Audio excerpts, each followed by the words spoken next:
All right. Okay, we should be live, I think. Excellent.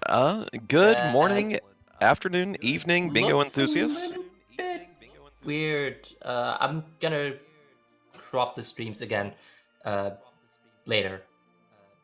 All right. We're not seeing the bingo board up there quite yet either, Yes. Floha. I'm doing a terrible job right now. Oh, don't say that.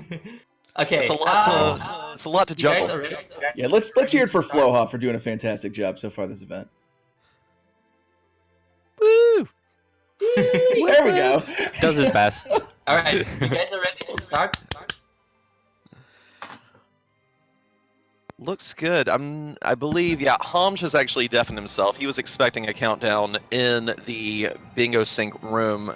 So I'll go ahead and count them down over there. And we're getting echo. Hold on, so are we going to do the countdown in the bingo sync room then? Well, I think otherwise Homj will not hear it. He is deafened.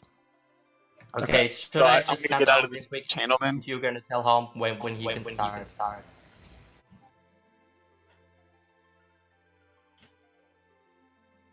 Okay, when everybody's ready, then I'm just gonna do a countdown right now. Oh, I just gave them a countdown in the bingo sync channel. Okay, well, Because since I don't Homj have cannot access to hear that, anything we're we're saying. I haven't started yet, guys. Yeah, Should I roll go- it back. I'm a bit confused right now. Oh, also, all sound is being echoed through Deesh for me right now as well. God damn it. Really, there's no middle ground for my stupid headset. Okay, so I'm just gonna. Either give too you- loud or too quiet. Then I guess you can start then. In 5, 4, 3, 2, 1, go. Woo! On the way. Good luck, guys.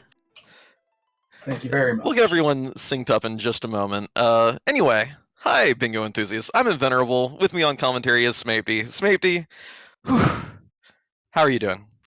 Doing great and venerable. Happy to be here. Happy to support the cause, and really excited to get into some bingo action for Free Enterprise.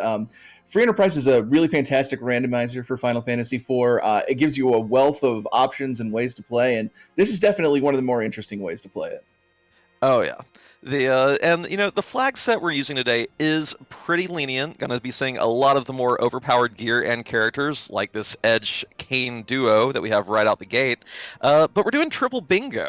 So our racers have to complete a row, a column, and a diagonal if they want to win. So although you may be thinking, oh, well, what's gonna get in their way? It's gonna be tripping over all these wonderful squares that I believe Homj actually rolled for us today. What are you Yeah, eyeballing certainly. on that chart right out the gate, Smap? Well, there are some of these ones that are definitely going to take a lot of progression and a lot of time to complete. Walk to Zeromus right there is sitting on one of the diagonals, so that means it is likely going to have to be done unless they want to do some of the other more challenging ones on the other diagonal. That's going to take a long time. Now they don't actually have to fight Zeromus, but taking that walk of shame down through the lunar core is always a lengthy process. Well, although if it is their very last tile, they could also be treating it as kind of a victory lap. Like, you know, what are my opponents going to do? Are they going? Because everyone can see the board in the bingo sync room, so they'll know if anyone else is approaching it or not. So if that's your last tile, that could be a kind of fun way to close out the siege. Just, you know, easy street all the way down to the lunar core. We are able to toggle encounters after all, so you don't have to worry about those behemoths and red dragons bum rushing you. That is a very good point. However, I am kind of hoping that at least some of our runners go for the opposite diagonal there, because that involves that complete Cave Magnus square, which any runner of Free Enterprise knows involves getting a randomized song on the harp, one of several songs that have been digitized in MIDI form and reference all sorts of other RPGs, video games. Always a lot of fun to see what music is awaiting us there. Yeah. And so one of the tiles that we do have today is Loot 100 treasure chests. I believe I saw that. Where did that one go here on the board? Yeah, there it is. The third column, second row. So it's very convenient we got that Earth Crystal to start out. It'll let our racers go straight to the Troya Treasury, get the 8 chests in this room. The pot actually doesn't count for the chest count. I think that is how our racers prefer to play. Yes. Yeah, because I believe the pots are considered a different, it's a different space that can pop up on the board. And an adamant armor already in that Oof. Troya Treasury. Everyone who went there is going to be very happy to see that. Slap that on your boy Edge, and not a lot's going to stand in their way in terms of this these early world, overworld bosses. Yeah, that is always the grand prize you're hoping for when you grab that Earth Crystal and you're playing on a seed with a high enough treasure value that adamant armors can appear in chests like that. You're always hoping that you're going to walk out of Troya Armory with so many chances to draw from chests there with something big like an adamant armor. That is really huge. That's going to make anything going up into the underworld a cakewalk. Yeah. Sadly, no good weapons for Edge, but again, when you're getting all those adamant armor, of course, is in the vanilla game. That gives you amazing defense right out the gate. Elemental defense to the 3 main elements, fantastic physical defense, the immune bit, which works very strangely in Final Fantasy IV programming. That's and one then, way of to course, put it. plus 15 to all stats. So even just with those short blades, this ninja is going to be doing work on anything we run into. Yeah, that plus 15 is really big, especially with the way damage multipliers work in Final Fantasy XIV. Being able to grab a couple multipliers to your damage on a physical character like Edge is going to be an enormous damage increase for him. Yeah, and seeing quite a bit of divergence here. One thing I like to see is unknown availability already running up here into the Tower of Zot. Finding a ninja sword, there's a nice damage boost for Edge, but that adamant armor and a ninja sword, I like this play. Gonna run through here and have no difficulty clearing out this tower very early. Yeah, absolutely. In a lot of free enterprise runs, you'll see people checking some of the early, easier bosses first, like Antlion, maybe doing the full bowl defense or Baron Inn. Unknown availability, realizing that he's got that kind of power to immediately just go into Tower of Zot. He's going to be rewarded with the key item check and 2 characters to join his party, which is going to be a really nice way to start this seed. Absolutely. Meanwhile, the rest of our crew who ran up Hobbs to get another character find Water Hag. Kind of sad to see Water Hag this early in a seed. With these flags, you just have to bonk it 3 times and you win. So you really like to see that in a higher powered boss slot instead of here at the easy peasy Mount Hobbs area. Yeah, it's you can sometimes enjoy getting an early Water Hag like that if you've got a really rough party to start, like Edward and Rydia. It can give you kind of an initial burst of power that you like, but when you've already got powerhouse like Edge and Kane as well, yeah, that early Water Hag kind of a little bit of a waste. Yeah. I feel a little bad for Kane. Usually I'm so excited to see him as one of my starting characters just because of the sheer variety of weapons and armor he can equip. But we have Edge with adamant armor. Poor Kane. He is second banana already this seed. Yeah, that's he gets second banana a lot of the time, but being the second most powerful person in your party is never really something to turn your nose up. Absolutely. Yeah, and one thing I will point out with chat is that although the triple bingo, you do need 3 rows, columns, diagonals, our racers for this one are specifically doing 1 column, 1 row, and 1 diagonal. So they can't get away with doing 3 rows or 3 columns. They are going to have to hit one of these 2 diagonals for us. And it looks like Zerkord has drawn first blood here, finding a high-value gold chest inside of Antlion Cave. So he's the first person to strike out on the board. Oh, yeah. Given, though, that one of our squares, again, I'm 90% sure it wasn't an earlier board. Do we have the square for find all key items on this board? Or was that the previous one? There it is. Yes, it is. Yes. Yep. And so we are playing only a K1 flag set, which means that your 17 key item spots will have your 17 key items. So anyone who wants that square has to come down into Antlion Cave anyway. We do have to loot 100 chests to get that square, so it won't surprise me to see most of our racers also get that 4,000 gold chest before too long. And just to point out on Hamja's screen, we do have a twin harp sighting, so music fans get hype. It was a Golbez that was sitting in the Fabul defense spot. Normally a really nasty fight to run into early, but when you have Edge with adamant armor who can just ignore the hold gas, who can just immediately start attacking before the cutscene is actually done and basically take Golbez down before he gets scary, yeah, it's not a problem in that fight whatsoever. Oh yeah, and even bonus to seeing it this early, but being this well equipped. Normally, you have to sit through quite a long cutscene in the middle of the fight, where the Shadow Dragon eats 3 of your characters, or attempts to at least. Having a low party count, of course, accelerates that, and you not only save time in the fight, but in the cutscene aspect of it as well. Just a quick intermission, which seems to coincide with the dog barking. Anyway, we've received a donation from AIM for $27 saying, "Good morning from California. We can't have a run without seeing who our Zeromus is," which means we've hit the $50 incentive for beat the final boss in Final Fantasy IV. Excellent. We'll make sure that our racers know that that incentive has been met.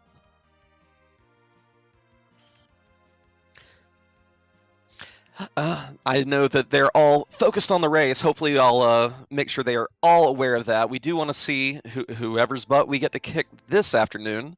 And that honestly makes that walk to Zeromus fight square a little juicier. You hate to see anyone have to take that entire walk to the Lunar Core and not have the pleasure of actually winning the fight.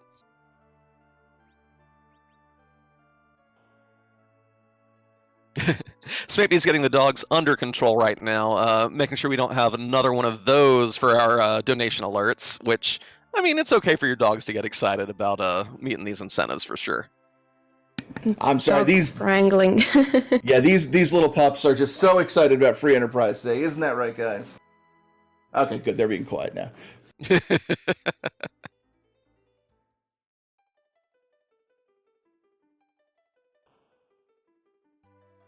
So I'm uncertain if the person who, I believe it is one of our 4 racers actually, Hamj, who generated this board on the Bingo Sync site. Maybe he'll find a nice cutscene at some point to get that middle square updated. For now, I have alerted all of the racers. They should be aware of it. If any of them just checks off that middle square just from a duplicate character, we'll make sure to chew them out and let them know that they have a little more work cut out for them. Yeah, and that's definitely exciting. Zeromus is a really, really interesting final boss, especially in the context of a randomizer, because of just the mechanics of the way he works and the breakpoints that you have to hit in terms of things like your character's agility scores and having a minimum amount of HP to survive certain attacks really makes him a great capstone to this run. So I think it's really exciting that we're actually going to have to see some Zeromus beatdown today, especially since we have those wonderful custom sprites for Zeromus, and we're going to see one of them randomly here today. Absolutely.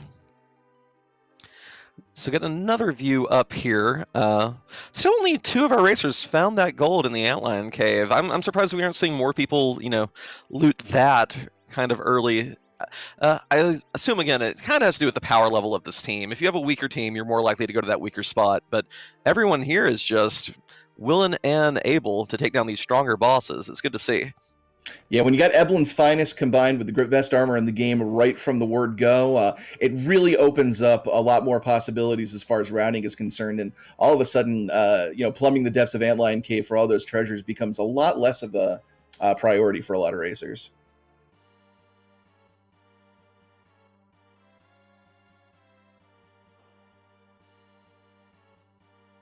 Now, one thing that some of our racers were actually worried about with regard to the getting that Zeromus incentive met is the fact that we do have that finish using only the first 5 characters to join your party.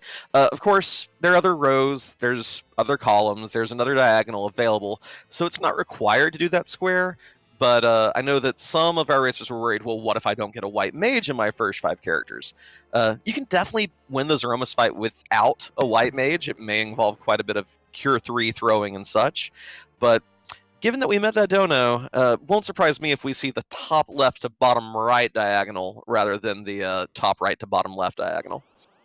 Yeah, it's one of those things that white mages are fantastic in this game, but when you start playing the game, you start to realize like just how much you can accomplish even without a white mage in your party. One of the earliest pieces of advice I got when I started running Free Enterprise was there is nothing in this game you can't achieve with a stack of life potions and a stack of cure threes, and it's really surprising how far that can take you. And there is underground access in our Baron Inn. Speaking of white mages, there is Porum. Definitely no Rosa, but she'll do in a pinch. And more importantly, we have underground access without having to go through the hook. No one has to worry about a rude boss at the Rubicante spot today. We're going to be able to dip underworld very quickly. Yeah, now that does eliminate one of the crystal rooms, can only be accessed with the hook that our players might run into, but with 8 crystal rooms available and only having to visit 4 for fulfilling the conditions of that row 1, column 1 spot, shouldn't be too much of a setback for our runners. Yeah, we could have had a tile that said visit every crystal room, in which case heading up to Upper Babel just to get to that crystal chamber would have been required. The randomization of the board was a little generous today, only having to do 4 of the, I believe, 8 crystal rooms in the game.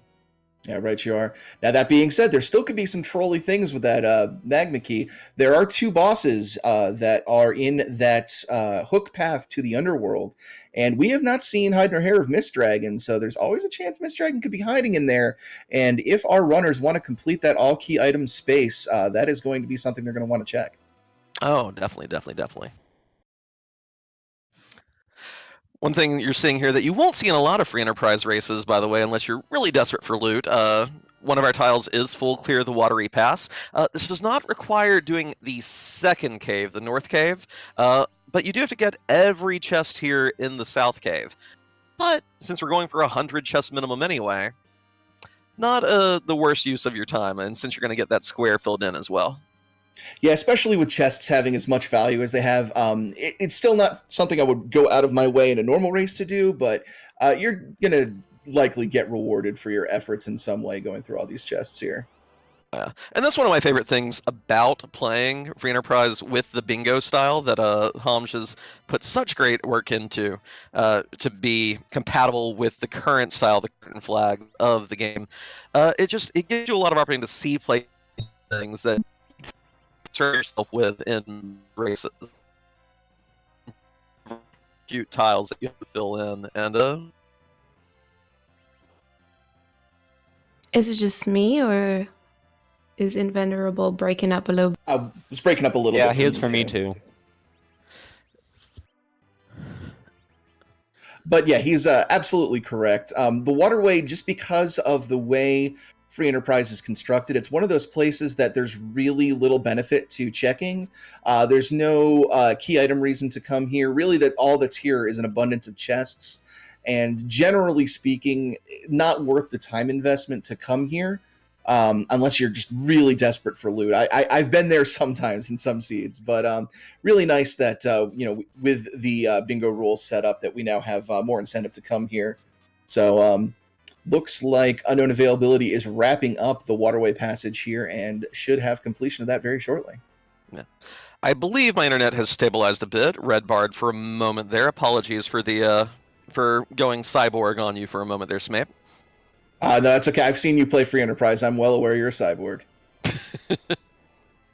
Ooh, unknown availability went through that final door, which means that he can't take the easy exit back to the south. He has to walk all the way back to get to his airship, or take a reset. And it looks like he's weighing his options at this point. Yeah, it's looking like this is after years all over again, where you have to go through the watery pass about 5 different times. I just love that momentary pause that you can feel the frustration, but it's not too bad a walk, and we do have those quality of life improvements that you see in most Free Enterprise seeds. At least you're not getting back attacked like you're doing a vanilla route through here. You're right, you are. It's difficult to go back and play the regular game with random encounters after you're so used to them being off in Free Enterprise. And that is UA's first blood on the board. Has taken the full clear the watery pass before anyone else. Yeah, and the other nice thing about that, and I actually kind of really like the way he's approaching this, because there's so many chests to open in the watery pass, that's going to put him in a prime spot to get that spot right underneath there. So he might be looking for a column 3 finish here for his vertical. Yeah. Oh, and I see hear that Hamj did manage to find a pause in his action to update the board. That middle square, thanks to meeting the incentive, has been replaced with finish by beating Zeromus. So we will be getting that butt kicked. We're not going to just go out on an ordinary tile. We are going to see that final boss cleared. Excellent. I am very, very excited for that. Meanwhile, Kedril has picked up his underground access, and Baby White Mage as well. Zercord already throwing it in the throwing that magma key down the well in Aggart. Going to be seeing what lies underneath pretty soon.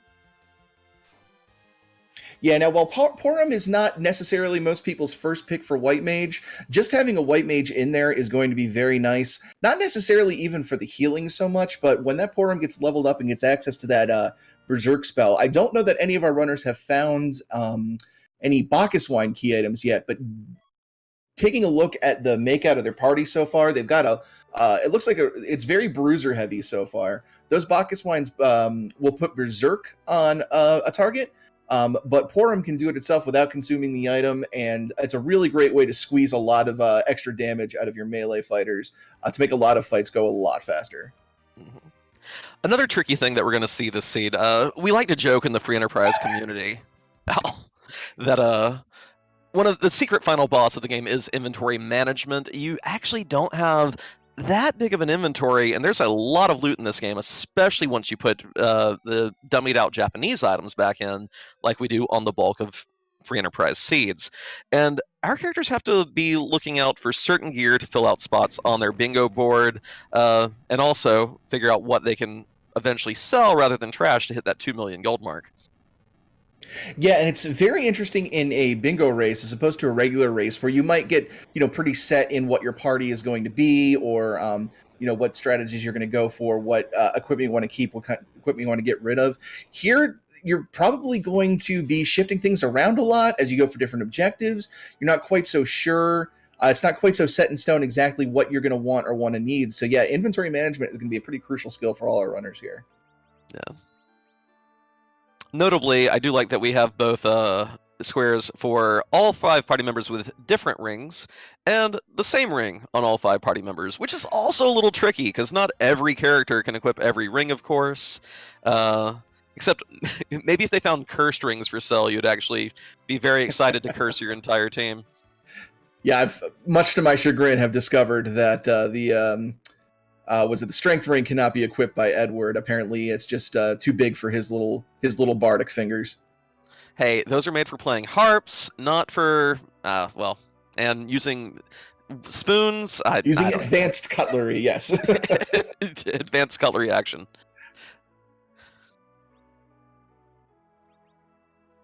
Yeah, still a lot of room. Sorry, go right ahead. No, it's all you, dude. Go for it.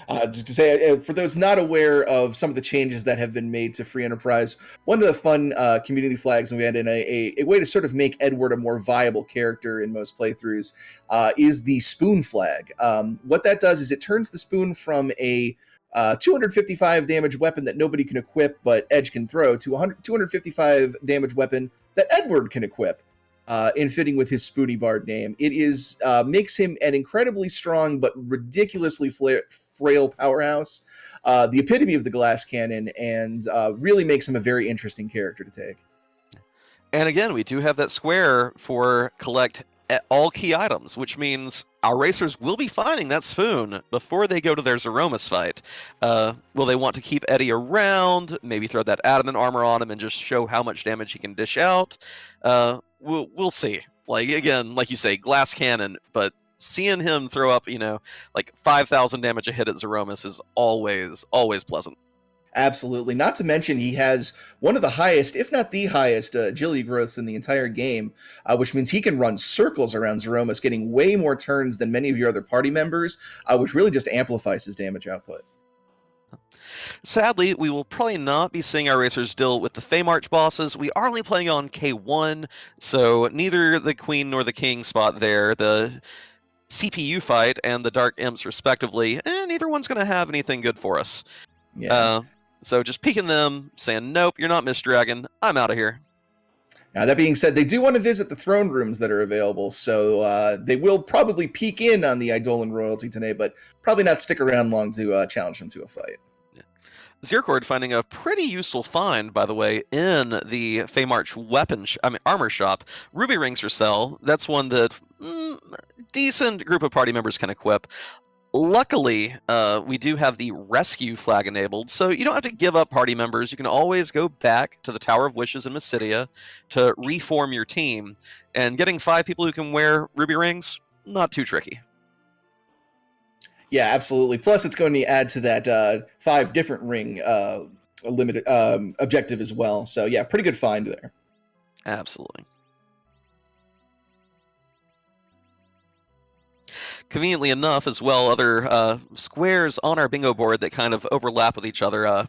Growing Rydia up is, of course, done by completing the Dwarf Castle fights. Well, just the first one. Then you get the grown-up message. And then second one, well, we have to do that anyway if we want to collect all key items.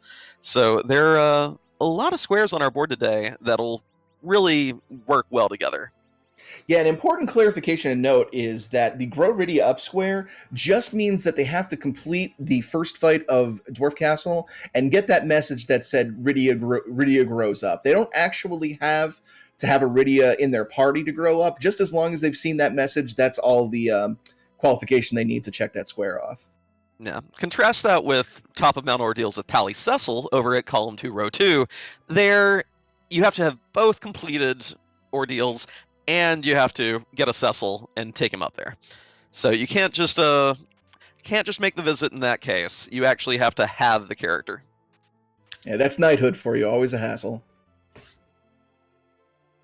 And there we go. Hamj has thrown ruby rings on all his characters, I believe. That was one that all 5 could equip. Taking that square for the first time out of all 4 of our racers. Yeah, and not far behind him, Zerkard throws it on there as well. It opens up some interesting avenues for getting either that vertical or horizontal bingo there. Some of those on that horizontal line, not too difficult. Killing a D-Machine might become a just regular part of their strategy here once that Darkness Crystal is found, when they want to grind their characters up to a certain level. 10 bosses is could essentially be a free space. It'd be hard to get through any kind of free enterprise seed without defeating less than 10 bosses. And if they're already going to be going for most key items, that delivering the Legend Adamant is not going to be very difficult at all. Yeah, what I'm looking at, if I were in this race, I think I'd be looking at the middle column. We already have 2 racers who full cleared Watery Pass. Collecting 100 chests, not going to be hard at all. Collecting all key items, a little onerous, but not too shabby, especially not with this team. And if you're collecting all key items, you're defeating 10 bosses. There's no way you're getting around that.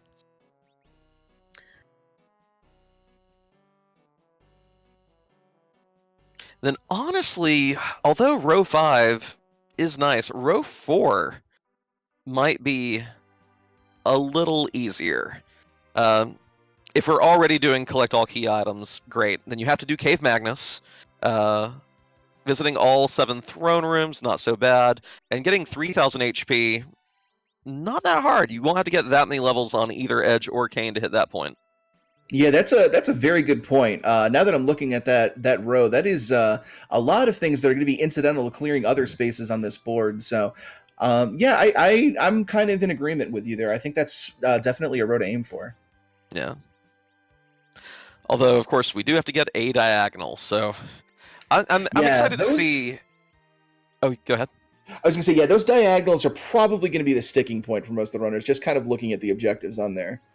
Yeah, because we've not, literally none of our racers have completed a single tile on either diagonal, so they're all going to have to make that agonize a little bit over that decision. Do they want to bottom right or top right to bottom left? And I think a decent part of that's going to depend on who their first 5 characters they grabbed were. Admittedly, taking a Porum and an Edward to the Zeromus fight doesn't really thrill me, but you look at, say, Zircord's team, where you have also Fu, Edge, and Kane, and I can see that party working very well. Yeah, Zircord is rocking a party right now that I would have no problem whatsoever taking to Zeromus. So if I'm in his boots, I've got to be looking, really hard at that finish using only the first 5 characters space and looking to take out that diagonal right there. He's got a ton of damage here between Adamant Armor Edge, and he's got an Edward as well that, most likely is going to find the spoon at some point. That's going to be an enormous amount of damage right there. Kane, always a solid damage dealer as well. And then you've got both Fu and Porum for magical support. You can even have hybrid strats going against Zeromus, where Fu is putting out some nukes and Porum's handling all your healing. It's a really solid team. Absolutely. We do see Homj, by the way, taking advantage of something that was kind of discovered in the Free Enterprise community about a year ago.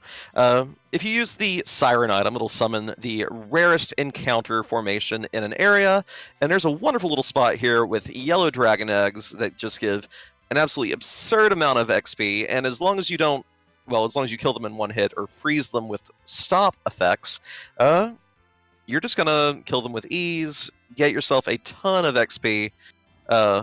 Although, watch out. You actually want to make sure you get the kill instead of just eating a whole bunch of counters here, Homj. Careful. There we go. Yeah, finally gets it. That was a good chunk of damage with that Kane there. I wasn't watching specifically, but I think that Kane might have the Dragoon Spear with that amount of damage he was putting out. Oh, very nice. Of course, getting quadruple damage versus anything with the Dragon tag, which would be definitely work these eggs over pretty fiercely. Yeah, not to mention gives a sweet sound effect when you attack with it. Yeah.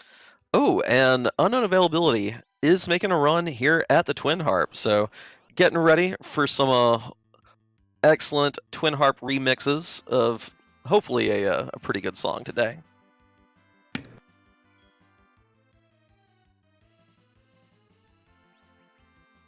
Of course, you gotta have your cutscenes if you're going to get your Twin Harp tunes.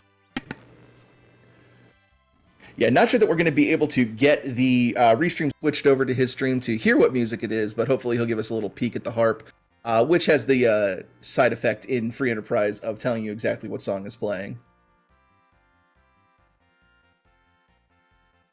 Oh, not getting... the games are super quiet. Well, if...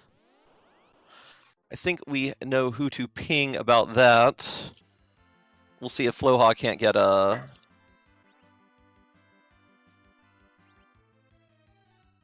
There we go. Ping Floha. We'll see if we can get UA's sound turned up for the Twin Harp.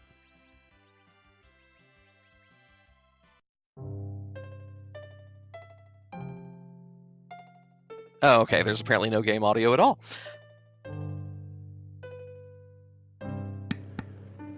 Well, I'm always ready to improvise if we get a peek at what the song is. Wait, Floha appears to have gotten sound online for chat, so here we go. Meanwhile, Kedril has equipped 5 different rings at the same time, getting a very good variety of those to be able to go ahead and knock that square out.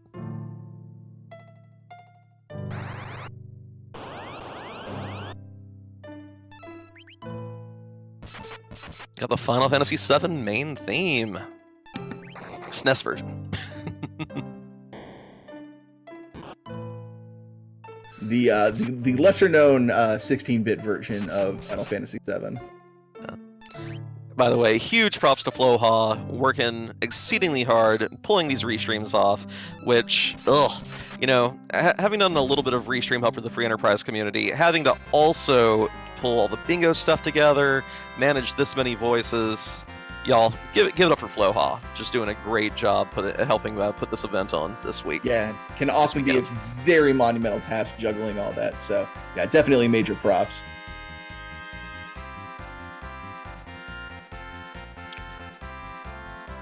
And we're going to have our first Dwarf Castle check here on Homj's screen. So he is going to have that Groridia up condition met shortly here, but running into Kainazo can always be a kind of a tough fight, but with this team, shouldn't have too much problem just powering through.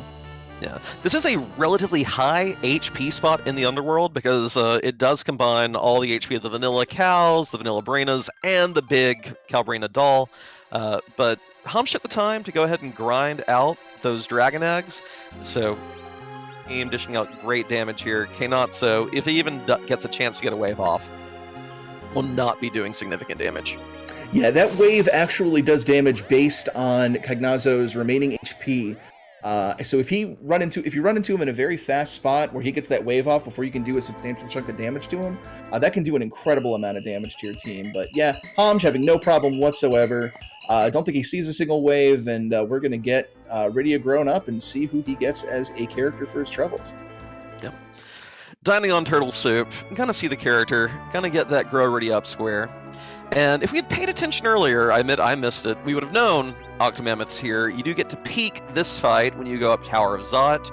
Not a bad spot for this fight either. 3000 HP, it'll get slower every time you punch it. Homs will be through here very quickly.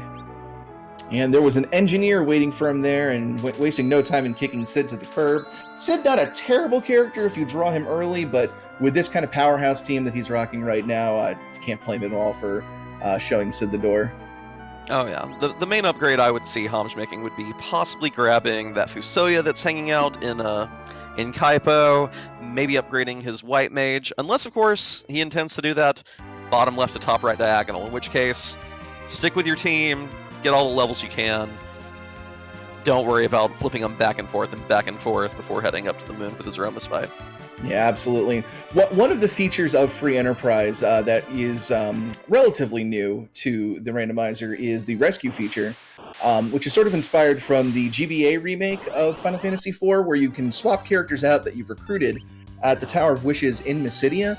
So if Homj wanted, he could recruit somebody and then switch back to the original team before he goes on to fight Zeromus, but very little reason to. If you've got a team that, you know, those initial 5 that you really like, that's going to take you through all the content, really no reason to waste your time kind of swapping things out like that. Yup. So UA's over here fighting I believe that is the Antlion fight at what is the vanilla Octomammoth spot. Won't actually be getting anything new here. I guess just wanting to loot more. Finding a pass, which of course, if you're using the Walk to Zeromus fight, you don't get to use anyway. The pass, another quality of life feature. You can turn it in Troya, and instead of going to the King pub, you just actually warp straight to the Zeromus fight. But the bingo board disagrees with this option today. Yeah, but if he is going for if he is not going for that 4th row and is just going to use Cave Magnus for the diagonal there, the pass could come in handy there if he decides not to take that walk. Oh yeah. Caustic, it has to be an action taken by one of your party members. Of course, this can be through exploiting an enemy's elemental absorption. You could cast, say, Fire 3 on Rubicante, and that would very likely get you your 5,000 plus healing. That Asura summon, if UA finds a Rydia, will be quite helpful. The Cure 3s and Cure 4s thrown out by the Asura summon can pretty easily break that damage number as well. You just won't really be able to get away with using an elixir, because it doesn't actually pop the numbers up. It just does the full heal without giving you the green digits. We want to see the green digits. Alright guys, I'm gonna have to say ciao for now. And I'll see you in a couple of hours. So good luck to all the runners, and yeah, good luck with the final boss. Thanks, Ava. Thank you very much. See ya.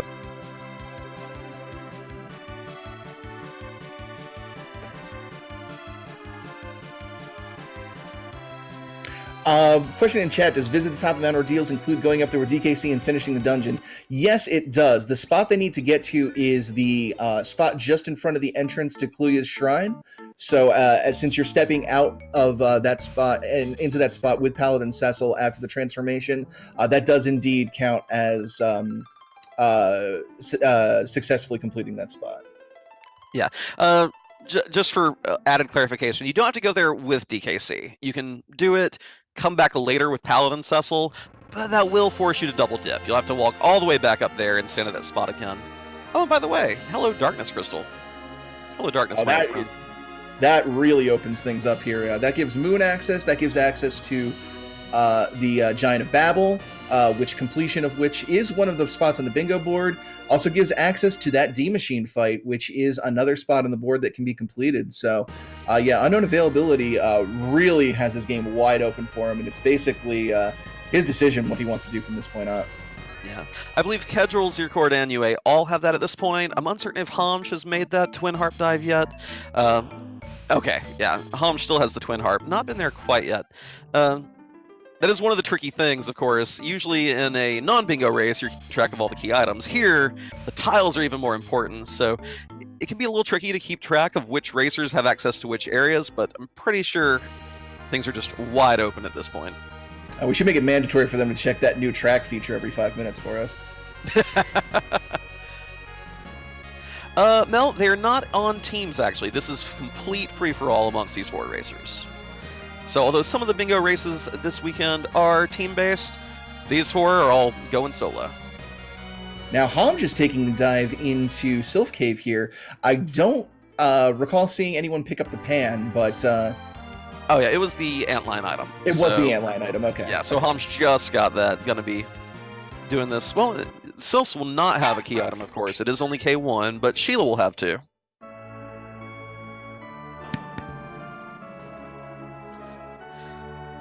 Zircord, by the way, finally looting the Troya Treasury. Gonna be kicking himself for finding this adamant armor at this point instead of having it pretty much the full game like his opponents. Yeah, and that's always rough to find something like that a little bit late like that, because then it's kind of just like festering in the back of your mind. Oh, I'm sure some of my opponents have come here already. They've been having an easier time, and then it just kind of makes you think, well, I'm going to have to start cutting a few corners in places and trying to shave off some time to make up for it. Yeah. I like that, by the way, UA unlocked Moon Access before he actually unlocked the Underground. I mean, he had the Magma Key, but just now finally throwing it down the hole.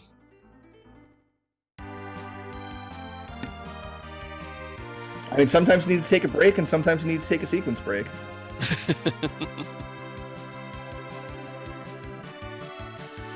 So, just to clarify a few more tiles on the board, the 3 kings, by the way, for purposes of the bingo, are Odin, King Eblin, who we have beaten, and Leviathan, who we've not seen. We've seen our Canadian snake monster, but not our regular old Leviathan.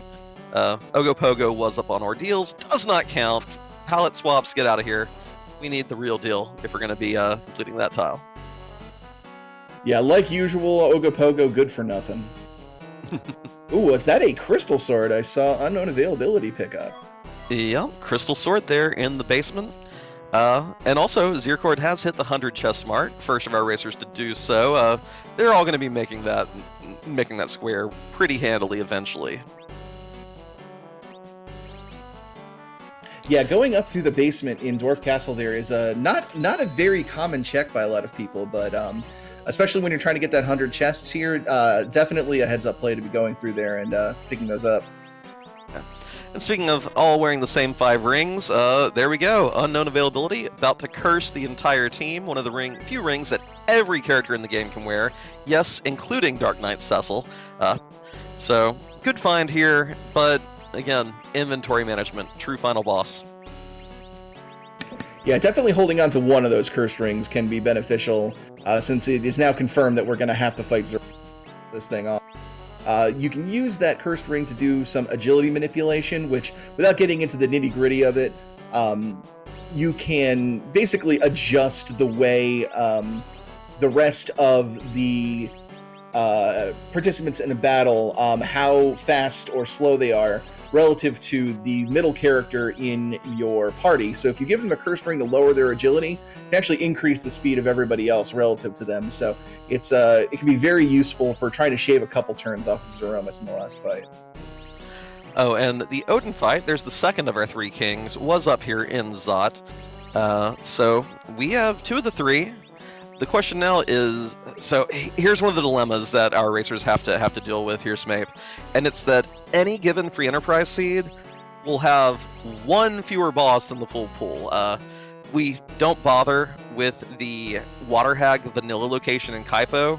It's a scripted fight in Vanilla. There's not really any reason to include it in the randomizer, which means that it's possible that Leviathan just isn't in the seed. It's possible that Fabul Gauntlet just isn't in the seed. So if they're not, the racers get to unlock that square by literally checking every other boss in the game.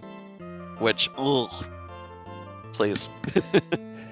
Yeah, if you're it's one of those situations where if you're running the seed, you just gotta kind of power forward and hope you run into those bosses, and really hope that that isn't the case. Because like you said, it's 39 bosses, so you're looking at relatively low odds that the boss that you're looking for is not going to appear. That being said, if you're a viewer watching this race, you're absolutely praying that 1 in 40 pops up. Yeah, one of those things where you're hoping for serendipity more than planning, or like I would definitely be planning for other squares, and it looks like a lot of our racers are doing just that. Right, exactly. And we do have the first square that all 4 racers have filled in now. They've all had the same name ring. Well, some used ruby rings, some used curse rings on all 5 party members. So that one is. It's kind of funny that that's the square that we got to first for everyone. Yeah, that was what I was going to mention, is that it's very odd that is the first one to have 4 colors on it. I really would have thought defeating 10 bosses would have been the first one that all of them complete. Really interesting how this is playing out.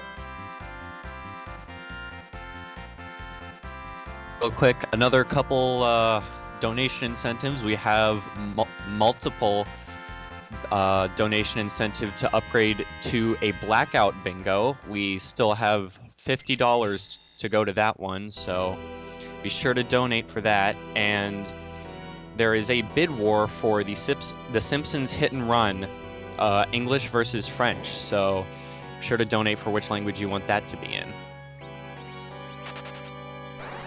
There's also German and Spanish you can choose, and for now on, Spanish is legal with $5, so if you want to change that, there you have it.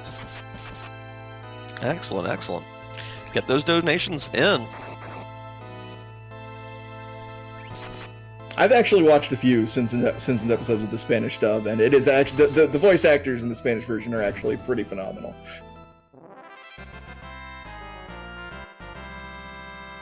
So at this point, we have a lot of cross cleanup going on. I think that most of our racers are going to be going for that middle column for collect all key items, just because it overlaps with that 10 bosses very easily. Although, it's kind of interesting to see what I think unknown availability definitely wants that middle column, because if you went and full cleared the watery pass, sure, you're kind of on board with that already. But that last column is also very convenient. But I'm wondering if Hams just didn't realize he got 4,000 gold in a chest, because I know he went through Antlion Cave. That's where he got his pan. I'm curious if he didn't realize that he got that one. That's one that I've overlooked while playing bingo countless times. Yeah, it wouldn't surprise me if it's just something he's overlooked. If you don't actually have your eyes peeled on a specific space as something that you're gunning for, you can just blow past the objective and not even realize that you completed it. So that might actually, just thinking meta here, that might actually give us a little bit of a look into what Hamja's plan is for completion on this board. Like, if he's not looking at that space, then we might be able to rule out that entire column, that entire row from his ultimate plan here. Yeah. I definitely think he's looking at least at the bottom row. It's the only one he has more than one square marked off on. Other than that, unknown availability kind of all over the board here, having already cleared 7 different squares. So, yeah, covering a lot of territory that way. Zircord, 3 out of 5 on the bottom row. Looking pretty good there. And both these diagonals, though, looking suspiciously empty, except for Kedril having 2 on the top right and the bottom left one. Yeah, and that's one where just beating Zeromus is going to give him 2 of them there, assuming he sticks with his initial party, which he likely will. That means the only thing he's going to have to complete is nailing that 1 heal for 5k plus. which is going to be he's going to need some specific circumstances. An Asura heal would do it, but he doesn't have Rydia. And I believe Rubicante has already been defeated, so he can't do the Fire 3 on them. So it'd be interesting to see if he does go for that diagonal, how he gets that condition fulfilled. Absolutely. Because honestly, Kedrill's looking in pretty great shape here. Now, since you mentioned that doing the Zeromus fight will clear off 2 more on that diagonal, just needs to get that 5,000, is 3 to the far right column. If he does get that, we'll be very far along on the bottom row. Already 3 on the top row. Kedrill's looking in great shape here, actually. Yeah, I don't know that he has as many, just counting here yet. It looks like Unknown Availability has the spaces marked off right now, but just the position of the spaces Kedrill has knocked off right here is putting him in a really good position. But actually, now that I'm looking at, Unknown Availability has all the same spaces that Kedrill does, so both of them in really great position here. Oh, yeah. And I am very excited to see that we're probably going to have multiple characters use the first 5 characters to join their party to beat Zeromus. One of the popular flags during the last year's big Highway to the Zenith Zone tournament was one that made it to where there were only 5 characters available in your seed. It forces racers to really dig deep into what strategies are possible, what the optimum strategy is for a given team, not being able to be picky, and that square gives that same incentive to these racers. Yeah, that really can't be understated. How big of a game changer that what we call the C5 flag is. During the I joined the community during that Highway to the Zenith Zone, so I really learned under fire, since that was sort of the meta at the time that everyone was playing with that C5 flag. And like you said, it really does make you examine everything a character can do, their entire kit, how they synergize with other characters. So yeah, really exciting to see people definitely just taking the hand that they're dealt and trying to roll with the party they've gotten instead of trying to custom fit it to what they're comfortable with. Yeah. And of course, because Edward was up on Hobbs, for most racers that does mean Edward at a Zeromus fight. I always love to see that. Oh, and that's always a treat. Though I don't think we'll be seeing the super swag Edward strats that we were introduced to a couple months ago. Oh, no. With given some of the other squares that our racers are already going to have to contend with, I don't think we're going to see solo Edward versus Zeromus this afternoon. As beautiful a sight as it is, let's not take those kinds of chances, shall we? Something tells me that's not a square that can appear on the board. Solo Zeromus with Edward. Oh yeah, chat. For those of you curious, it was the main theme from Final Fantasy VII. Some of our racers do have their audio split, others do not. So for those of you who were here earlier, you got to enjoy the music. If we were to put the sound over to some of the other ones, all of a sudden you would hear their chatter and everything. So apologies, but you can always go to the VOD, look for that Twin Harp song, and enjoy those tunes. Real quickly, we have a $50 donation from DB Chan saying, "Have fun, boys." And hopefully the runners are having fun.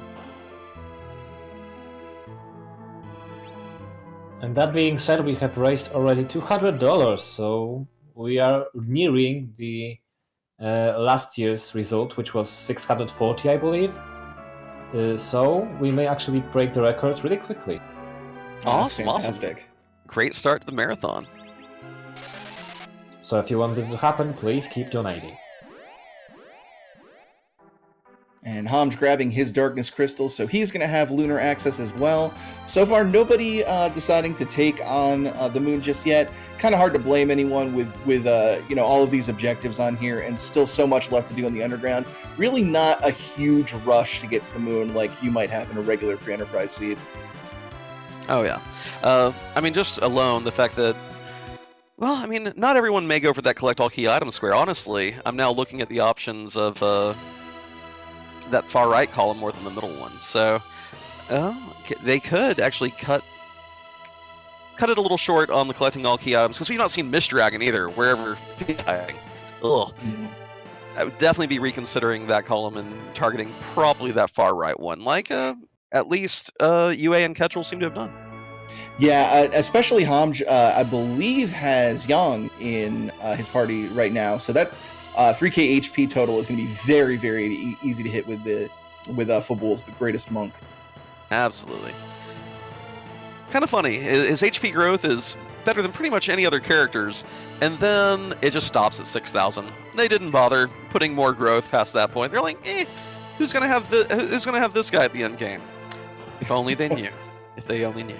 It is kind of fascinating that they went so far as to, have entire spell lists and character growths as far as they did for characters, which, if you're familiar with vanilla Final Fantasy IV, really don't stick in your party very long. It's just kind of one of those, fascinating things that we're glad that they did, because it made something like Free Enterprise possible. But interesting, and you kind of begin to wonder if maybe they had grander plans for some of these characters at the outset. Oh, I mean, that's definitely a theory that, we've seen thanks to randomizers and, fan mods and everything, where you actually get to go into the code and see what was set up, just like characters like Sid being able to equip certain later game weapons that you don't have access to before they leave the party in the vanilla game. Why would they even, put that in there to start with?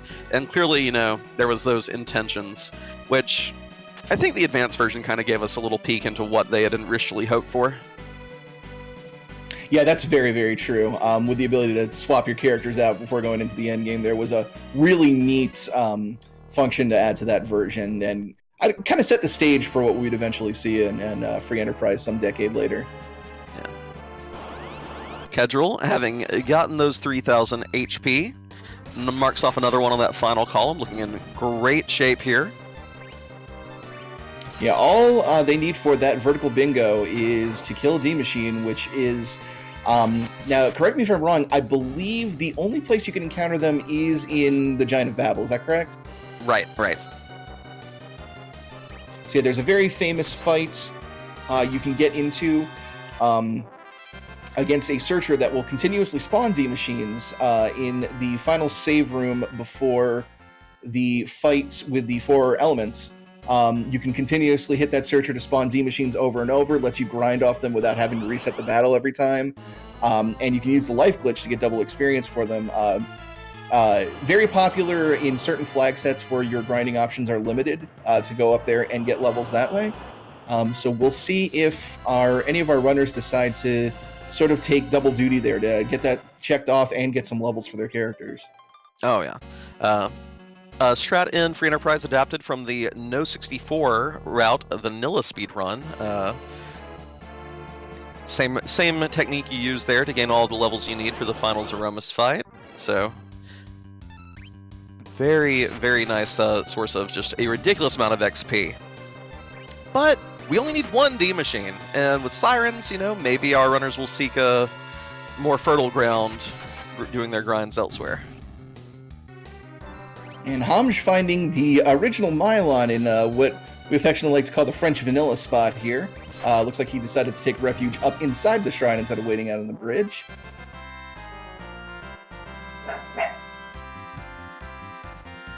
Can we sneak in another donation? Of course. Because we have $20 from Dracnon saying, well, here's my other donation then, after receiving 1,000 bits from it on chat.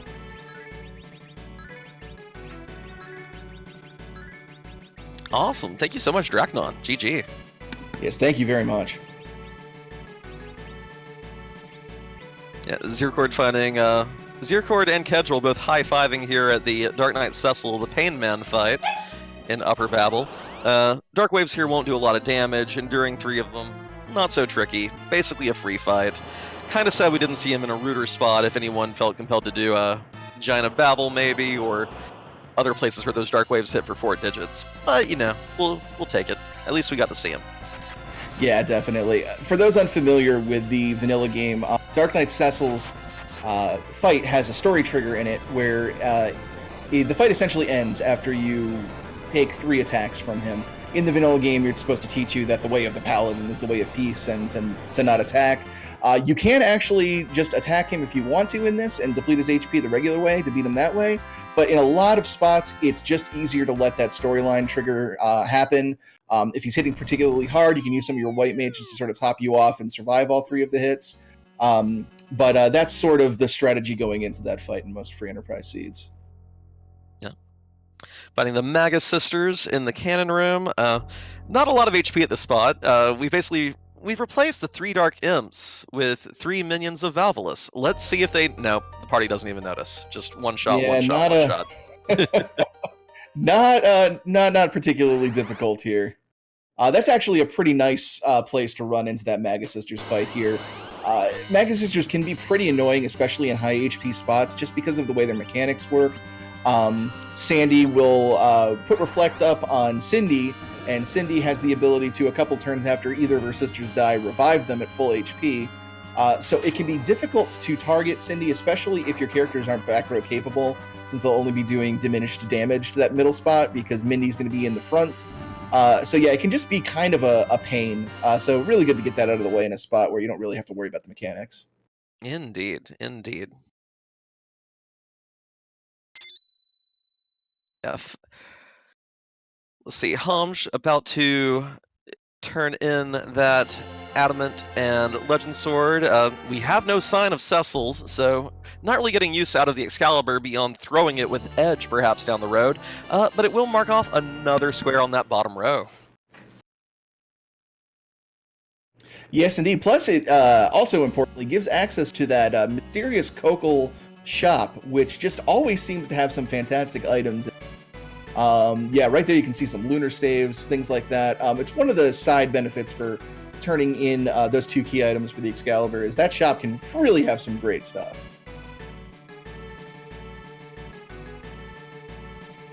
Yeah, at this point, I'm pretty sure that our racers are all avoiding that have more than 2 million gold square like the plague. The fact that no one went and got their dance in Cafe Howdy while they were in Dwarf Castle. Yeah, it really is a shame. It's why couldn't that square have just spawned in a more useful location? I know. We all want our drunken dancing dwarves. I know I'm a fan of them. You know you are. Final Fantasy has the best dwarves, period. Don't at me. Lord of the Rings, get out of here. Nah, doesn't even compare. But which Final Fantasy has the best dwarves? Oh, I think I would have to say 4. 9 is up there. I was going to go right to 9. Yeah, 9's pretty good. And having played Final Fantasy V recently, I can say that they are also good because the sprite for the dwarves in 5 is ripped directly from 4. Fair enough.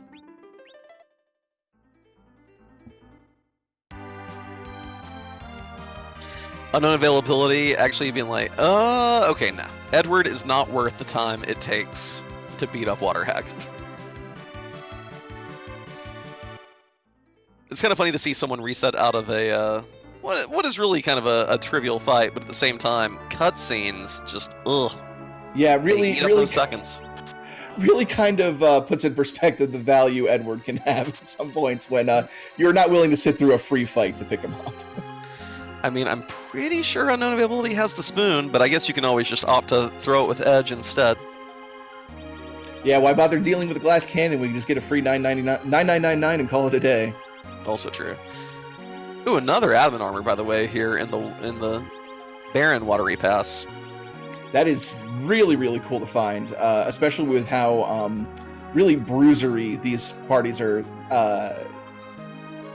turning out to be. That adamant armor is just... It works very well on the casters because, of course, it increases the caster stats as well. But being able to put it on somebody that's going to be sitting on the front lines, you get so much more use out of it just knowing they're going to be that protected. So really cool to find a second one there. Oh yeah, the Zeromus fight at this point, for any of these racers that already has 2 adamant armors, poor Zeromus, he's not going to have a good day. It's not going to go well this time. Yeah, whoever Zeromus ends up being is going to take a good look at those 2 gleaming sets of armor and just shake his head.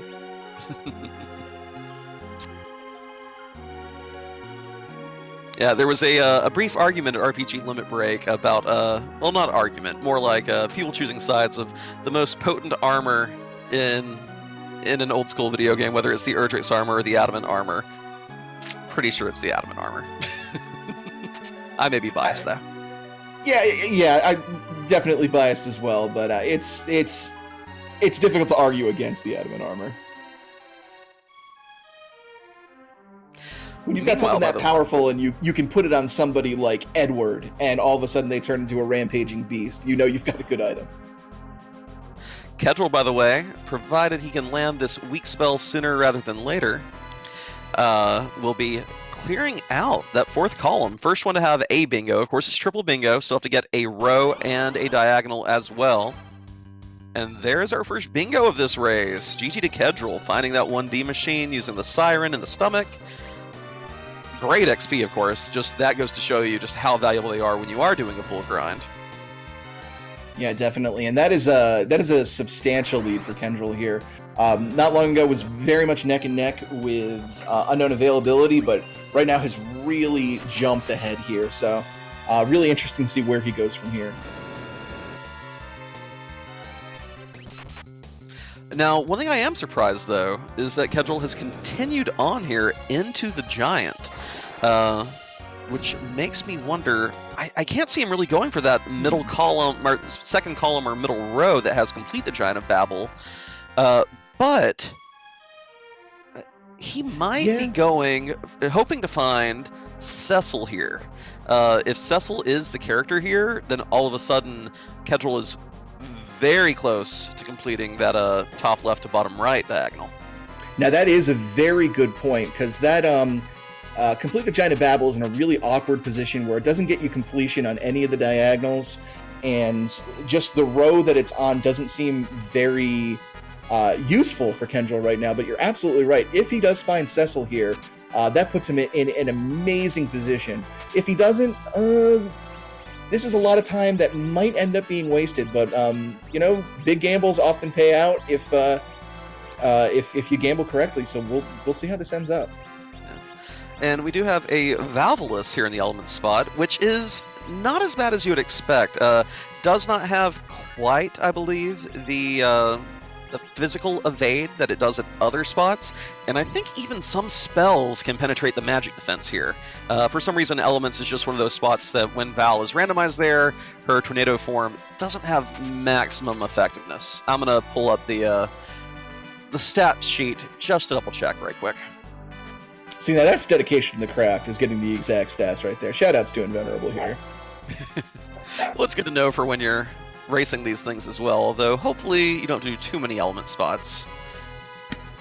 See, that's the difference between you and me. You play with facts and logic, and I play from the heart. I feel like Vivalis should be fast here, so she probably is. Well, she definitely has the speed, but yeah, just double checking. When she enters tornado form here, she actually only has 2 extra physical evade rolls and 6 magic evade rolls. So any spell that you can hit more than 6 times with, you'll still get damage through. And as far as melee attacks with these bruisers, you don't even have to worry about her spin. You could just swing away with Edge and Kane here and they'd do work. Yeah, that is pretty substantial for the melee attackers here. Of course, Kane is in the party, so it's largely a non-factor. I suspect Kedril's just going to constantly be jumping with Kane here to keep her in her non-tornado form as much as possible. But yeah, if you run into the Volvalis fight in certain spots without Kane in your party, that can turn into a nightmare very quickly. By the way, Fu's Lightning 3 hitting for 2,000 damage there. Just Kedril illustrating for us that, oh yeah, magic defense here, not a thing to worry about. So Ziracord, by the way, actually making the dive all the way into Sealed Cave. Suggests to me that maybe Ziracord is thinking about doing the all key items check. This is a long, long walk, and there's a key item here, but ooh, the time that Ziracord's devoting to this, I'm curious if this will pay off. Yeah, nobody likes going into Sealed Cave. You could tell me that the crystal was in the Sealed Cave, and I would just second guess it, thinking, do I really need the crystal? I mean, it is just It's a huge slog to get through there. It's multiple floors, just winding, walking. The one saving grace here for most seeds is that you do get to check the item that's in here before you actually fight the boss. So if you take a save outside of the sealed cave, you can check the item. If it's not something that you want, you can just save scum your way out and just never look at the cave again. Of course, then it comes to the problem. The problem is if you find like a progression item here that you're not sure if you're going to need or not, you usually have to hang on to it and fight that boss and maybe go down a rabbit hole you didn't want to go down. Finding the package, though, which gives access to a character and a boss fight, and we still haven't seen that Mist Dragon. Absolutely, and of course, beat the Three Kings is still an option here. Okay, that is not Leviathan. So we've not seen Leviathan, we've not seen Mist Dragon, and we've not seen the Full Gauntlet. So at this point, I wonder if some of our racers may end up going to the moon to check for these bosses, or if it's just going to be squares that just stay completely blank. Have a quick second here. We have another donation from RPG Mel 710 with a $20 donation saying, "It's nice to see a marathon in support of a farmer who had a dog."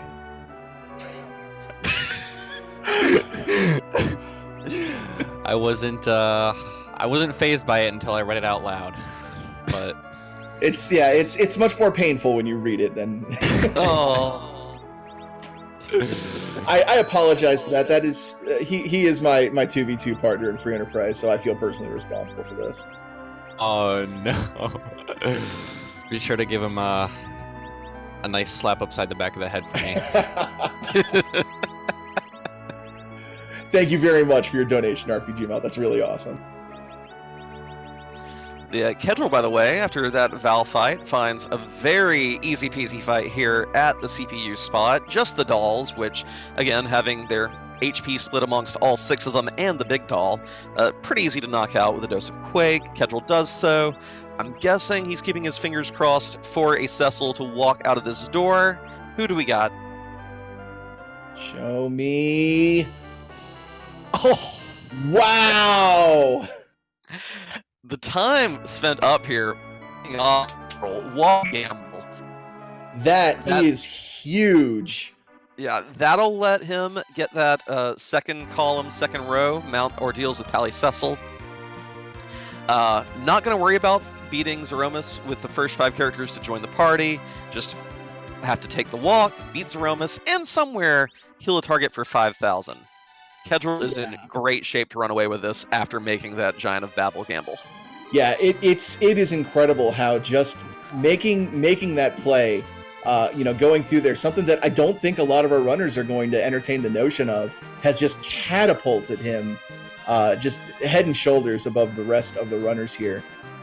Really, really big, and that's just the one of the things that's really intriguing about Free Enterprise is there exist these like high risk, high reward plays that, there are very safe ways to play the game, but if you're willing to put in the time to make a risk like that, it can really pay off big time, and you saw an example of that right there. One thing that may be funny, though, is I think Kedril actually has a decent chance of ending up with a quadruple bingo at this rate, because having completed Giant of Babel, now if you do mount ordeals with Pally Cecil, a level 60 character, which you may get in the midst of trying to get the heal 1 target for 5,000 plus. Oh, and doing Cafe Howdy Dance. Okay, Kedril's the real hero here. All right, yeah, that's excellent. That's his victory dance for the big play he just made.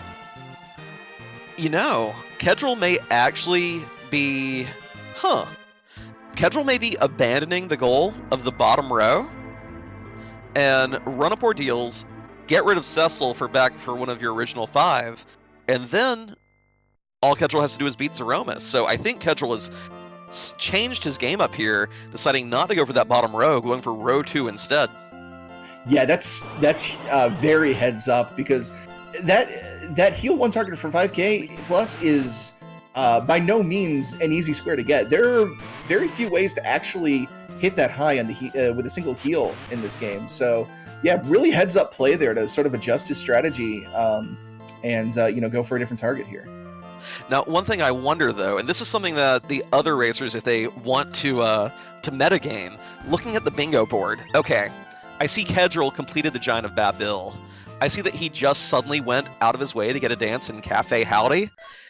If you see this Mount Ordeals with Pally Cecil light up, lights can go on in everyone else's heads. They will immediately know, oh my goodness, Cecil's in the Giant. Do I dare, or do I go for other squares instead? Yeah, that is a very, very good point. Because that, again, a lot of this game is sort of scouting out and learning where things are, and just knowledge as far as that goes. That could be an enormous tidbit of knowledge that our runners could divine if they're paying close attention to that bingo board. I like that Kedril has an unused adamant armor lying around in his inventory. Just be like, I don't know who to put this. I have two. It's fine. We'll just save that one for later. I mean, there have been seeds where I have an adamant armor or two that just sit unused in my inventory because I'm just so powerful right now that I can't be bothered for the 5 seconds it would take to menu that armor onto somebody. And I'm guessing we're going to see him pick up that Dark Knight Cecil here and run up Ordeals right quick. Uh-oh, Kedril. One more floor. One more floor. Okay, there you go. Yeah, if you don't swap out characters very often, it can be a little disorienting if you don't realize the characters are split between 2 floors there. I also think that Kedril's Foo is level 60 already. I think I spotted that when he menued there. I may have been wrong. Yeah, he's had him for a while, so it wouldn't surprise me, especially with how much experience those spots in the Giant of Babel are worth, if he wasn't level 60 or at least approaching it. Oh, yeah. So could also find the Football Gauntlet to complete his... Probably not going to go hunt for the Football Gauntlet. This, I think Kedril's in great shape to... It's kind of funny that he is going to get, in all likelihood, the finish using only the first 5 characters to join your party square, but that's not going to be the diagonal that he wins with, if he wins. Which that's definitely a row I wasn't really looking at as a huge potential for enemy runners, just because of some of the difficult squares there. But man, it sure has come into prominence here. Yeah, and again, all because of that Giant of Babil gamble, willing to sit through both those fights, and you could have had a really rude boss at either of them. We could have seen Wyvern at either spot, just Wyvern at the element spot, dishing out quad 9s, Wyvern at the CPU fight, getting turns off before anyone on your team really can. But you take the risk, you get the reward, and Kedril is in great shape here. Yeah, and there are some pretty nasty bosses that we are still in that pool that we haven't seen yet. Wyvern being one of them. I don't think we've seen D-Lunars, which can be a little nasty. Probably not a big problem for Kedril at this point with the Foo as powerful as he is, but there's still some nasty stuff out there. Speaking of Foo, Zircord finding our duplicate character this seed. You know what's better than one Lunarian? Is it 2 Lunarians? 2 Lunarians! Oh my goodness. Of course, if Zircord intends to do the first 5 characters to join the party, might not be taking this Foo along for the ride, but if Zircord's plans are on other squares, I think we're about to see a whole lot of magic flying. Yeah, absolutely. And if he does pick up on that meta element of the board there and heads to Babel after this to try to chase down what Kendrill's doing, well, could be 3 Lunarians in that party. Well, I guess spoilers for a 30-year-old game, I guess. Oh, okay. Well, 2.5. 2.5. Yeah, right? 2.5. Okay, well. 2.5 Lunarians, the exciting new sitcom coming to twitch.tv/ESA Marathon. Just imagining Charlie Sheen dressed up in a wig and a beard and a robe, looking like Foo. Hashtag winning.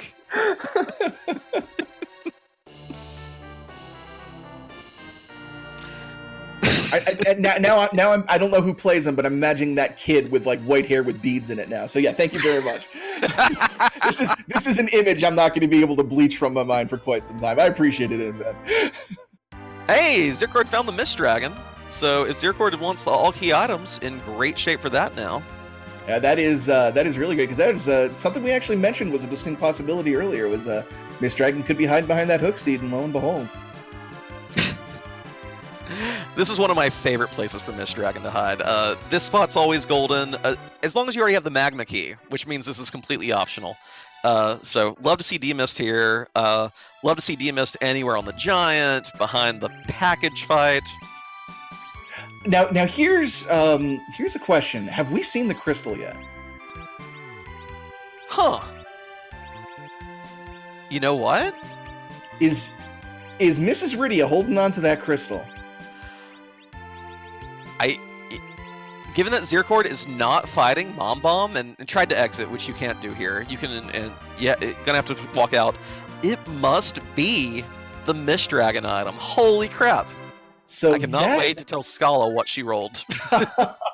That makes things really interesting because all of a sudden the lead that Kendril has isn't looking as huge.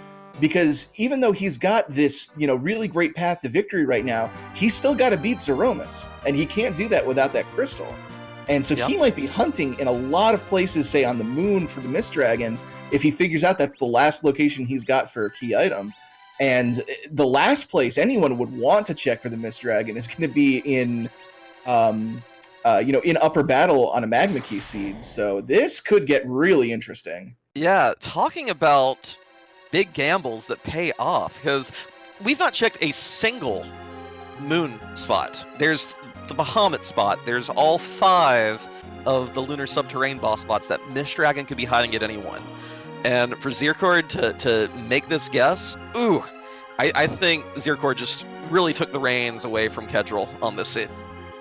Yeah, let's see. It looks like he's going to go turn it in right now. We'll see if maybe we missed a key item somewhere, but I think he's about to get a shiny new rock. Fingers crossed. Fingers crossed.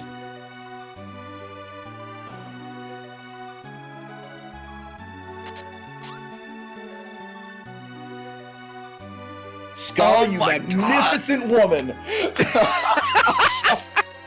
It never fails. I knew this seed was going too smoothly to be a Scala seed. I knew it. If you hear mechanical keyboard clickety-clacketing, yeah,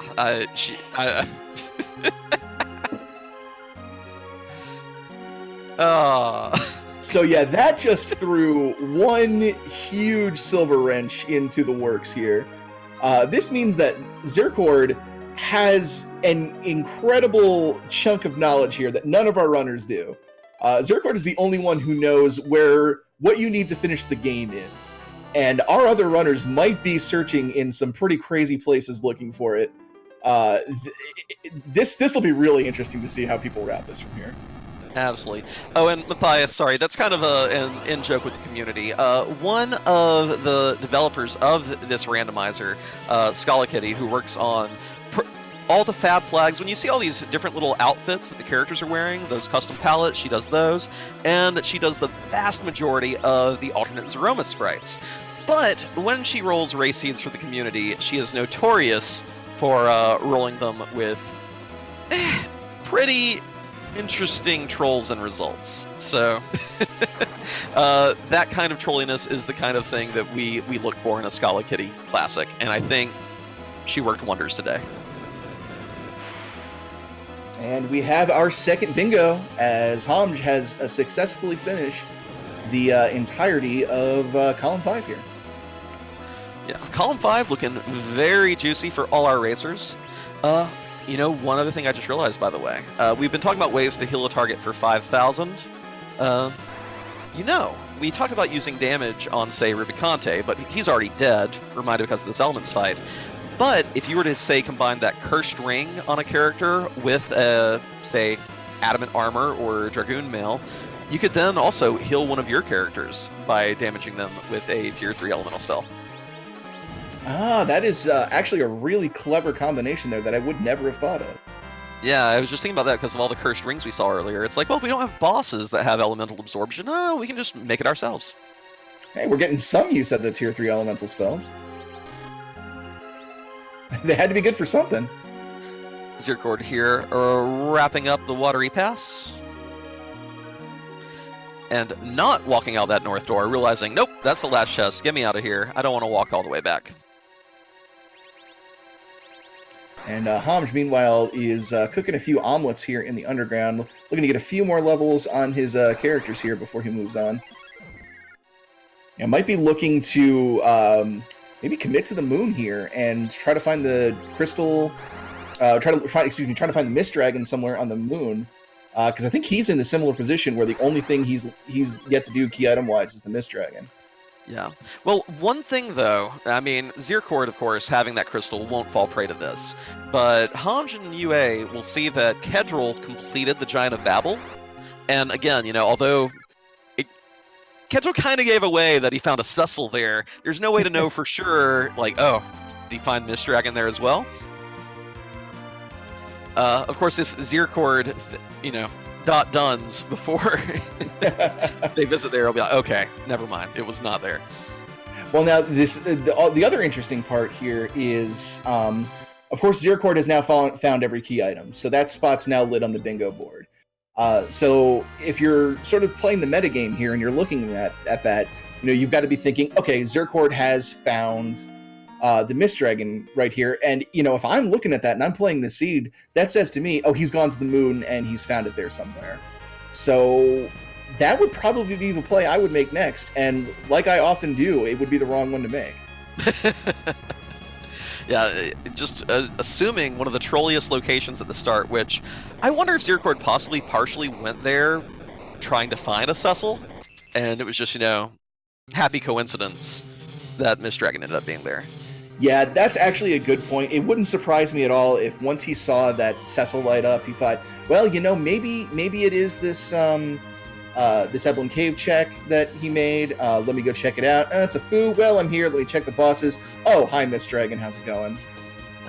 Oh, and I will note that Zircord also did find and kill Leviathan, apparently. Has beat the 3 kings marked off.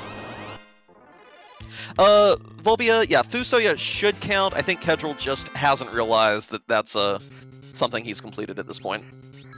Yeah, it's one of those things where he's probably focused so much on his goal here that he hasn't realized he's finished another goal. Yeah, like right now, just where's my crystal? Where's my crystal? I want my crystal. Because as soon as Kedril finds the crystal, Kedril can go fight Zeromus and finish off his board that way. Yeah. But not anywhere to be seen yet. Homj making the lunar play. Zircord, I guess, was just peeking the Bahamut spot to see who the boss was. Zircord, in spite of being our only racer with the crystal, still has a little work to do to finish off his bingos. I believe he's the only racer without... Okay, he and UA, neither one has a bingo quite yet. Yeah, they're getting there. It's basically just a matter of time at this point. But yeah, they're just little ways off. It looks like he's going to get that D Machine slot very quickly here. Actually, Zircord going into... I'm sorry, my mistake. Yeah, looking for the throne rooms, excuse me. Oh, okay. Yeah, that's why he's running in there and right back out. Gotcha. Yeah, gets that mark on there. So I was looking at unknown availability screen, my apologies. He's going to get the D Machine here. Visited all 7 throne rooms, so let's look at Zircord's situation here. We'll get the middle column as soon as he beats Zeromus. Walks to Zeromus fight. We'll just need a character with more than 3,000 HP. And then for diagonals... Ooh, still would need to heal a target for 5,000 or find Cecil. Yeah. Maybe committing to this grind? Oh, goodness. Healing for 5,000 is going to be really tricky with his party. He doesn't have Yang for the absolutely gratuitous HP growth. Kane can get there eventually, but Zircord may have to get creative here to actually complete one of his diagonals. Yeah, it'll be interesting to see what kind of strategy he pulls out here, because he has the huge advantage here. He has the linchpin to this entire seed in his possession. Now it's just a matter of trying to turn that linchpin into a trio of bingos here, and there's just really a lot of difficult things that are barring him from that at the moment. Yeah. Meanwhile, Homj has completely chomped down on the bait. Saw that collect all key items, has dived into the bowels of the moon. Luckily, though, you can see who these bosses are, and if it's not the one you want, reset out. Shouldn't take Homj too long to check all these squares. I mean, check all these boss locations. Still, having spent the time to walk the moon, gonna feel real bad when there are no Mist Dragons forthcoming up here. It looks like he is doing a little bit of a grind here too on this very famous King Ryu spot. Certain places you can throw a siren down, which gives you the rarest encounter in the Lunar Subterrane. Will get you this pair of gold dragons. It is worth an astounding, I believe it's 90,000 experience regularly. If you use the life glitch, I believe that is. And once you have more than 10 key items in the free enterprise, there's a flag that is usually enabled for most flag sets that gives you bonus experience from this point out. It gives you a whopping 180,000 experience here. You can very quickly turn your characters into powerhouses. So even though we know he's not going to get the crystal here, he's going to have a consolation prize of a buffed up team. Ooh, but check this out. Boom! I think you could have actually just directly cast that Homj, but still, that takes care of healing a target for 5,000. Well done by Homj. Very, very nice. So, Homj, great shape, has both a horizontal and a vertical bingo, and is in great shape to clear the diagonal as well, finishing using the first 5 characters to join your party. Homj, honestly in great shape now, but he has to find the Mist Dragon for the crystal, and that might be the trickiest part of this. Yeah, it's very exciting. Like, I thought Kedril had run away with it earlier, and then Zircord finding the crystal, but Homj is right there with them. Yeah, now it's just a matter of speed. The faster Homj finishes out this moon check, the faster he can get back to checking the trollier places in this seed to finally find the crystal there. So it's really a matter of Homj racing now to, complete his search of bosses here versus Zycord hunting for a way to connect his bingos here. So really, really close here. Homj, where you going, buddy? Oh my gosh. Wait, did Homj get the crystal and we didn't realize it, or has he forgotten that he doesn't have it? I don't know. Or is he just going to go talk to Zeromus just to finish that square for some reason? I mean, it says I don't know why he would.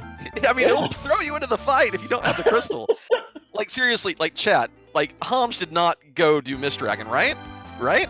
He doesn't have all key items listed, so he couldn't have. Oh my gosh. I would love to see his face right now.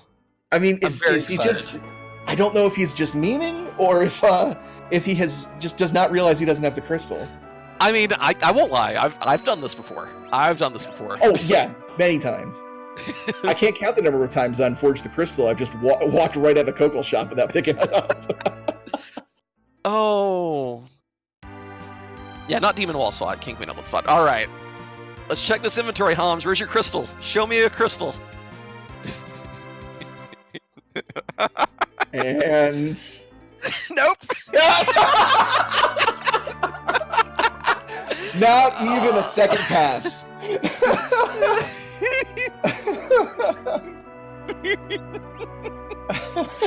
Oh, Zeromus there doing his best Indiana Jones in the Last Crusade impression. No crystal. Oh, Homj. Oh, Homj. He's like, oh, wait. Boss checks versus Mist Dragon. Yeah, at this point he's got to realize that is the only thing keeping him from... Oh, there's the football gauntlet. Hey, not interested. Hey, luckily every one of our specific boss tiles was possible this run. So that's good. We're so lucky. we have a technically blackoutable board. Hey, we do have the dev of the game in chat. What's up, Boardface? Yeah, huge shoutouts to Boardface. He's really created something special with this randomizer. It is an absolute treat. I'm starting to go over that staircase. It's like, wait, stop.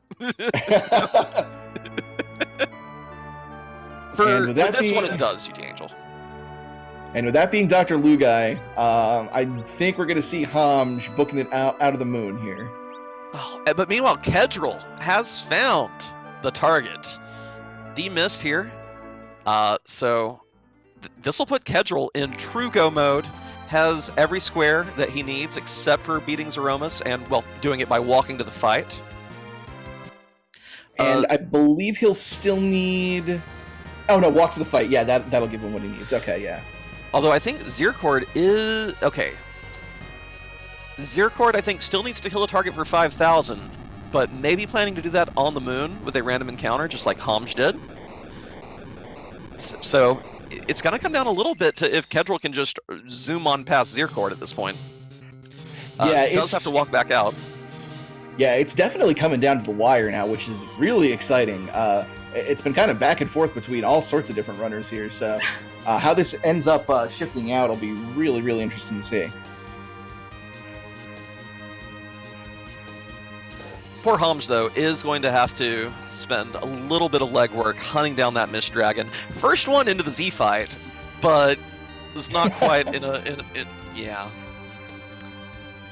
I mean, they always say if you're the first into the Z fight, that's a pretty big advantage, but you got to bring the hardware with you. I mean, heartbreaking, but hilarious. Thank you, Homj. And by the way, Homj is the one who, again, maintains the bingo sync for Free Enterprise. Don't use the one on the actual website if you want to actually play Free Enterprise bingo style. Homj maintains it himself, and then you copy the JSON and you paste it into bingo sync. The original version worked with older versions of Free Enterprise, but with a lot of the flag changes as the randomizers developed, Homj has really put in the time and energy to keep a working version of bingo for this game. So all credit to him, otherwise we wouldn't even be seeing this race. So GG to Homj on that front. Yeah, definitely. It's so many community members for Free Enterprise put in so much work to really make it shine, and it's really fantastic to see just what everybody is capable of and bringing to the table here. So yeah, just major shout outs to Homj for making this all possible. I'm excited to see what Zircord does to get this 5,000 healing. I mean, theoretically, if Zircord wanted to, Zircord could throw a Cure 4 at Zeromus itself after having done a decent bit of damage. You don't necessarily want to extend that fight, but it's a place you know you can get that healing in. Yeah, it's known. It might be a little, feel a little precarious waiting till that late in the game to, actually try and get that square. It's definitely possible. And, with the team you have, with the power that he's at and the resources available, throwing a heal on Zeromus isn't going to be a huge impact. It's going to be a pretty simple Z fight regardless. So that might be a good plan to get that healing in. Yeah, he better do it quickly, though. Kedril is, again, full go mode, only has to rush down here and beat Zeromus. So hot on his heels. If Zircord has a rough fight, takes a wipe, forgets that square, Kedril can come right back and reclaim this lead. Definitely, and not to be counted out, Unknown Availability has made the play on Giant of Babel and is going to be picking up Cecil for his troubles. I believe, and feel free to correct me, I believe Unknown Availability has already done Ordeals, so that is going to be a immediate Paladin for him, and he'll just have to double dip in there to get that square marked off. Yep. Of course, I believe UA will still need to find that, ooh, we saw another bingo marked. Oh, okay. Zircord going ahead and marking off walk to Zeromus fight. Gotcha. Yeah. Oh yeah, the bingo board is a little ahead of where our racers are just because of stream delay and everything. Makes sense. But I'm still looking for that heal 1 target. Yeah, we'll see if Zircord goes for it in this fight. This will be very interesting to see. And with our first Zeromus fight with an actual crystal in hand, we will finally get to see whose butt we're going to kick tonight. Also, I wonder how confused everyone else is at the fact that Homj a while back marked walk to Zeromus fight, no pass, but has not finished. You almost think it was intentional for like the mind games there. Yes, I've technically completed this. It's when you type your .duns into Discord just a little before you actually hit it, just to freak people out, let them know you're on the Z fight.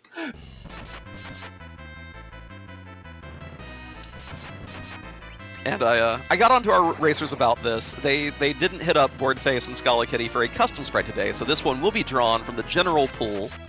Let us see who we got.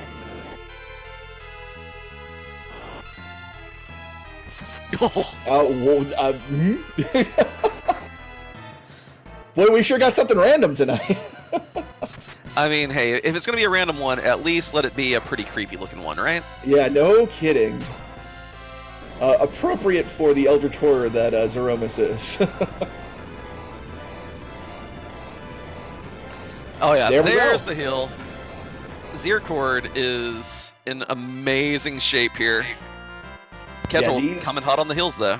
Yeah, Kedril's looking to put up a challenge here, but Zircord has a definite advantage getting to this fight earlier. And confirmation from chat, Elgo is the final boss of Final Fantasy Dimension. Thank you for that. That's a deep cut. Yeah, there are hundreds of different sprites that can show up for Zeromus here if you use the Z flag for Free Enterprise, and there's no reason not to use that flag. But they are curated mostly by a development team member, Scala Kitty, and puts a lot of care and attention into these, and it really makes the ending of any given Free Enterprise seed just a little more special. Yeah. And those of you in chat who are curious, this is the Free Enterprise Open World Randomizer for Final Fantasy IV. If you want to play the randomizer, you can go to ff4fe.com. And if you want to play the bingo version specifically, hit up Hamja's Twitch page. Make sure you give all these racers a follow. Hamja's the one who maintains the current version of bingo for Free Enterprise.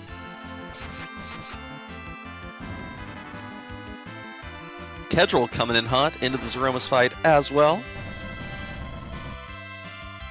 But with all these adamant armors we've seen this seed, I don't think Zircord has much to worry about at this point. Yeah, Zircord not even taking the time to nerf that first Big Bang. There's a manipulation you can do in the Zeromus fight by forcing a counterattack flare, a counterattack nuke, as it's called in this game, from Zeromus. He'll actually voluntarily lower his magic power for the counterattack, and if you time it right, won't raise it up in time before he uses the Big Bang attack. So a lot of runners use that to sort of mitigate the damage that's going out. Not even bothering to do that, though. As you can see, Edward is eating Stardust for the rest of this fight. Just does not have the HP to survive one of those attacks. Can I sneak one very important donation before the final fight may end? Absolutely. One and only Flocha gives $1 and says, "Hi, just quickly doing a donation for organization purposes. Do not mind me. All we want."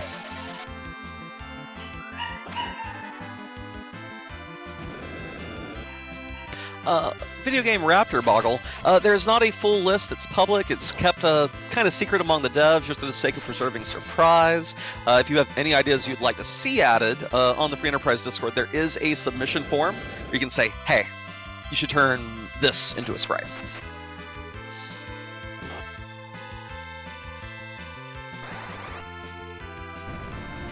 And Kedril has entered the fight. At this point, Zircord still has a little ways to go. And Kedril, even as Edward is doing good work here, we'll see who actually can finish off Elgomus first. Yeah, it's going to be close. Zircord has the definite advantage here, but anything can happen during these fights. Depending on the strategy you set up. I noticed that Kendril has got his Porom in the center spot. Porom has a noticeably lower agility stat than looks like Kane, definitely Kane, that Zircord has in his second spot. So might get a more favorable speeded Zeromus here, and that might give him the edge that he needs to catch up. Absolutely. Of course, one of the tricks that comes into play, really it's in every fight in Final Fantasy IV, whether vanilla or randomizer, but plays a very important role in the Zeromus fight, is manipulating your agility. If you keep your anchor, your center character, at really low agility, well, Zeromus is going to be fast no matter what you do, but you can at least speed up the rest of your team. So Kedril's 4 non-Porom characters will be going pretty quickly, whereas Zircord's team on the whole, going to be a little slower.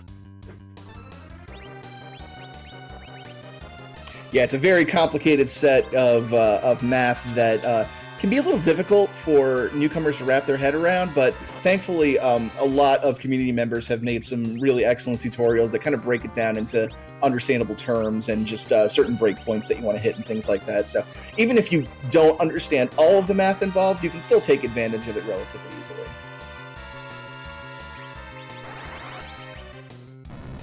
And Homge here, diving sealed cave, which we know will not actually give him his Mist Dragon.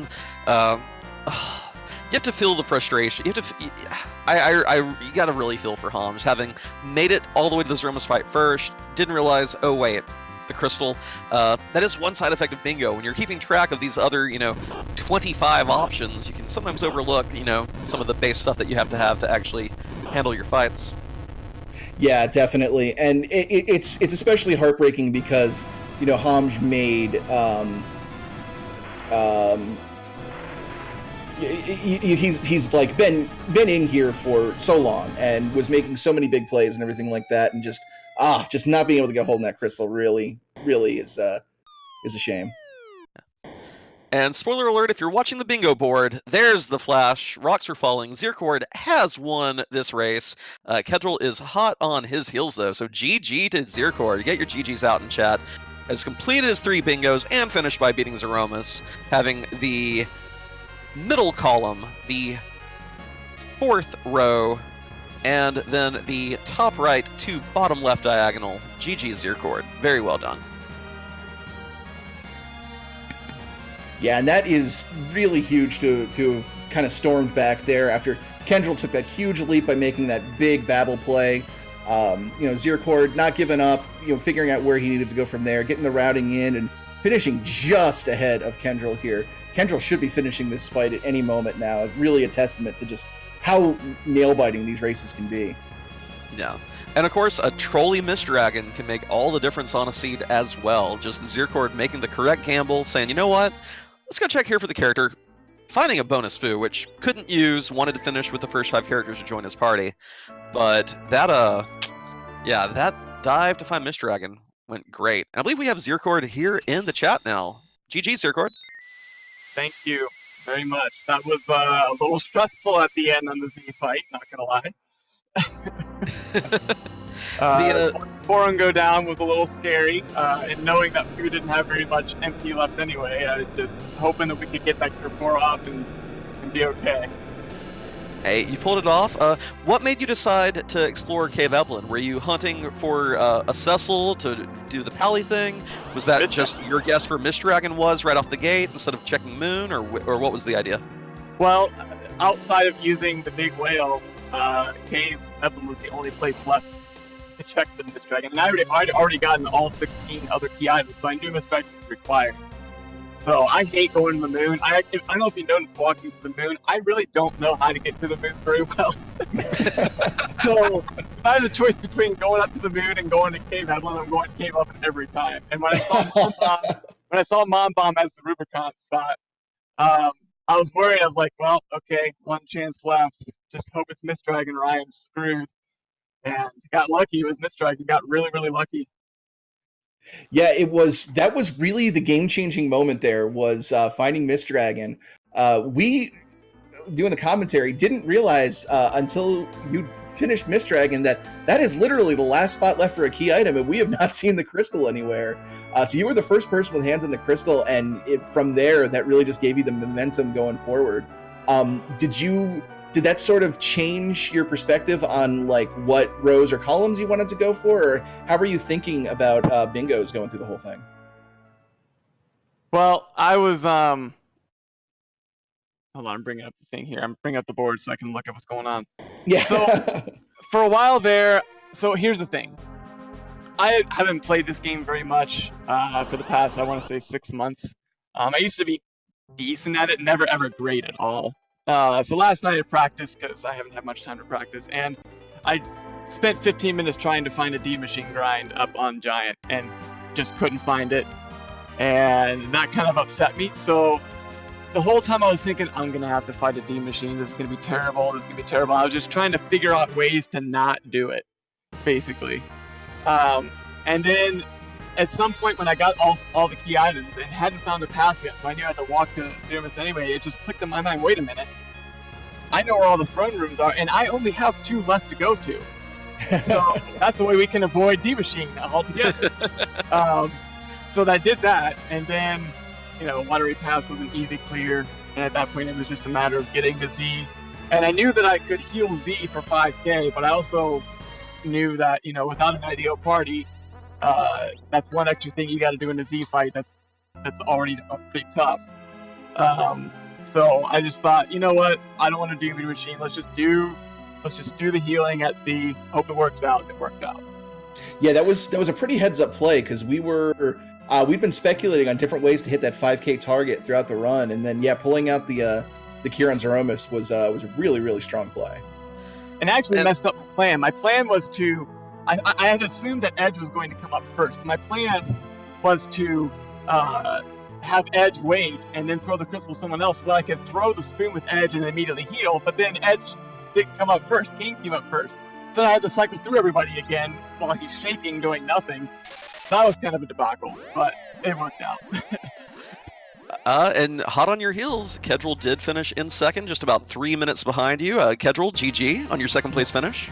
Thank you. GG, Kedril. We were super hyped for you in the commentary booth when you made the giant play and it paid off with that Pally Cecil to let you get that diagonal, and that row eventually filled out. But that hidden Mist Dragon, what a scene. I know, that was so... that searching for the crystal there was killing me. I did Luca, like I dove Luca, and then it had the package, and I was like, what if it's on the package, boss? So Pally Cecil was on Giant. That's awful. Yeah. Yeah, it was a huge gamble, and it was one of the first big gambles that we got to see in the race, and just having it pay off with Cecil like that just really jumped you to the lead there. And really it was Zircord, finding the crystal earlier that kind of put him ahead. Just like were you sort of looking at the bingo board at all when it lit up pink that he had all key items, and thinking, okay, he must have found the crystal somewhere, or did it kind of give you any thoughts as to where he might have been looking for it? Well, that sort of clued me off. Like, I skipped the Earth Crystal in the beginning. I didn't go there at all. And then, so I was like, okay, well, I guess I gotta go check there. And then I checked the Mist Cave and then Optimam spot to see if Mist Dragon was there. And then I was like, okay, well, the only thing I didn't do was Hook. So, I kind of assumed that nobody cleared any of the moon bosses because they take so long to just go in and just to check and then reset out. And where he had the 18 items, I had to assume it was down on the Earth somewhere. So Hook was my last gamble. And it ended up paying off in the end. Mist Dragon, by the way. Hamj has found Mist Dragon, killed her. Looks like he is opting to kill Mom Bomb rather than hoofing it back out of Upper Babel, though. This is very good to see for Hamj. I don't know if you two noticed this on the bingo board. Did you notice that he marked off walk to Zeromus fight, no pass, before either of you did? Yes. Yeah, I actually thought that kind of spooked me. I thought he was going to win because all he had to do at that point was beat Z with the original 5 characters, and I thought, okay, he's already got everything done. Well, he tried. he overlooked one small piece of jewelry that you kind of have to deal with Zeromus. So glad to see him finding it now. I believe he checked all the lunar spots as well. Finally finding Mist Dragon. I don't think he didn't do the Giant of Babel, so he didn't check every boss spot, but still, very, very rough for Hamj in that regard. But he's cleared now. He's going to probably hop down to the underworld and then finally make his walk back to the lunar core. Yeah, definitely.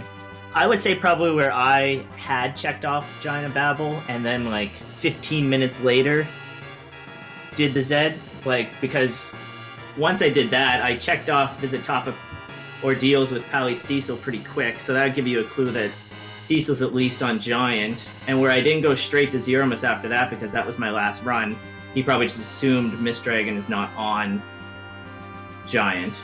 Yeah. Oh, and by the way, you also didn't mark off the level 60 character. Your foo was actually high enough, Kedril. You were very close to actually getting a blackout bingo by the time you wrapped up. I did have all key items too, I just never checked that one off either. So you have at least 4. The level 60 puts you very close to 5.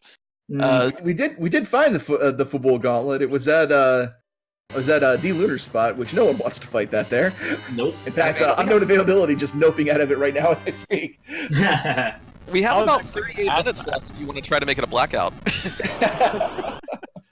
Good luck getting 2 million gold. That's rough. That's a terrible tile.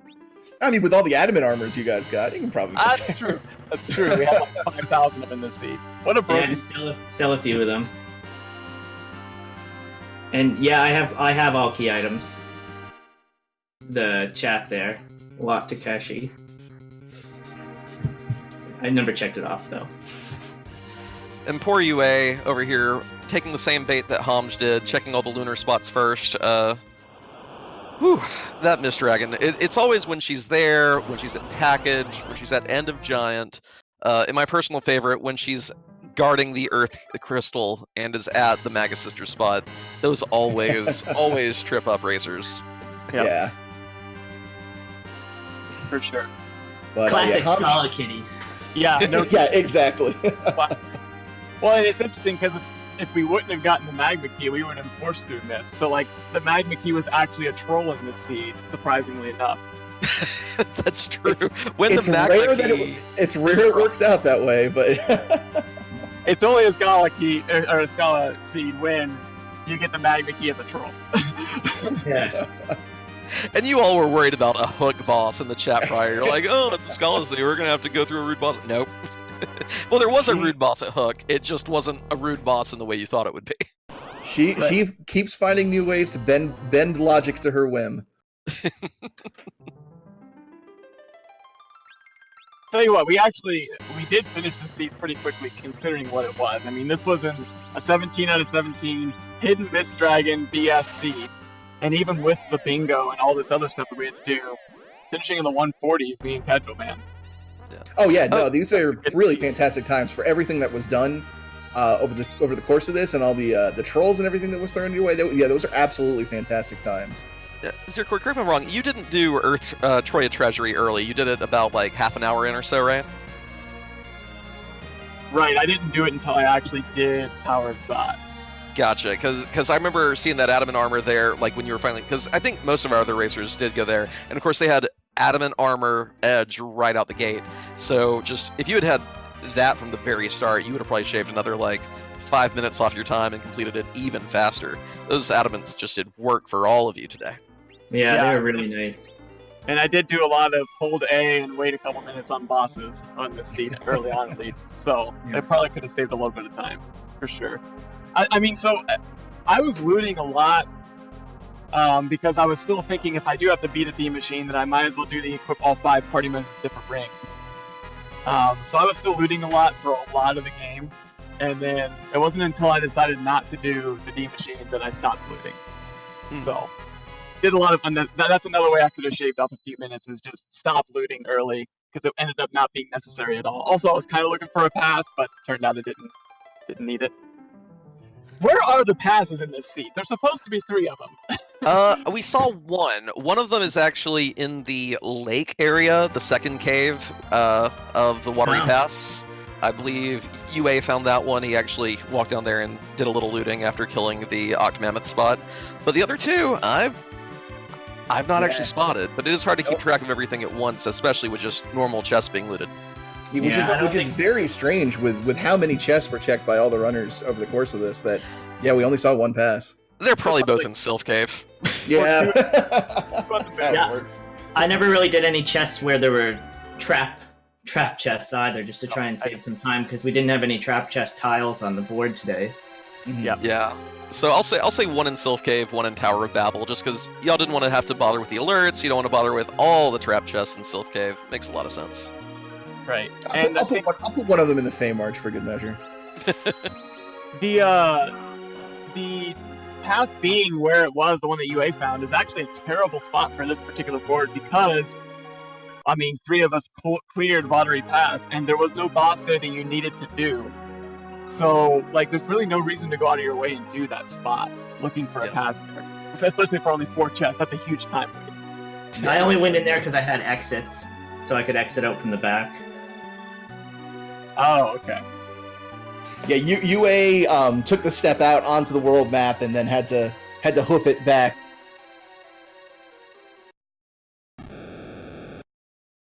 Oh no! Back there manually, unfortunately.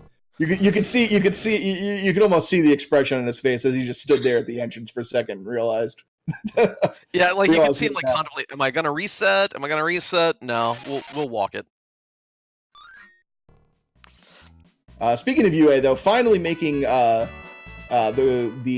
key move here, heading down through Eblin Cave to the Upper Babel boss. So he will have Demist and the crystal in his possession very shortly here. Homj, meanwhile, has entered this Romus fight with the crystal this time. So going to be wrapping up his triple very soon with the bottom row, the right column, and then the bottom left to top right diagonal. Oh, here's a question I have for both of you. Given that Finish using only the first 5 characters to join your party was a square in play, did that affect your overworld routing at the start, choosing where to fight? Like, did it make you do things that you wouldn't normally have done out of order, or how did that impact your gameplay? Absolutely. I did not go for my 5th character spot. I specifically avoided places that I knew I could get a character until I found a character that I wanted. And so I'd already checked to see that Fu was in Kaipo. As soon as I got that Sand Ruby, that's when I was like, okay, now we're open because I'm going to go get Fu. That'll give me a 5th solid character. Especially knowing that I have Porum. I hate using Porum as a healer in Z because exactly what happened in my fight, she can get knocked out unless you level her to like 65. So, like, to get Fu there is nice because then if she does die and he survives, you can still have a healer available. So I avoided all character spots after getting Porum until I got Fu specifically. Gotcha. I did not. I just went straight in and just grabbed whoever came first. See, that's the playing with the heart I was talking about in Venerable. Well, I mean, it helped that Porum was sitting there in Baron Inn, and you could spot her right at the start. Just know, she's not the best white mage, but it is still a white mage. So you at least knew you would have one to work with. Right. And like by the time I got Edward, I had 40 Artemis arrows and an Artemis bow. So at that point, he's not even a bad character to have. Right. Absolutely. Not helpful for Z. My concern is always I don't want to wipe to Z. That's what I'm always worried about, and that's why I don't like Porum that much. Because even with that, if you get a really bad roll, you can get hit for 2200, and you're not going to level Porum up to 2200 unless you're doing Demon Stream grind. Yeah. Yeah, that's really one of the. Oh, I'm sorry. Go ahead. No, you go. I was just gonna say that's one of the real interesting considerations you really have to make in free enterprise is the benefits of having a party for the short term for the bosses I'm going to need going up to the final boss, and then having to keep in your mind do I have a party that I'm comfortable going into Z with? So yeah, it's really interesting to see sort of the character decisions people make with that sort of idea in mind. Mm-hmm.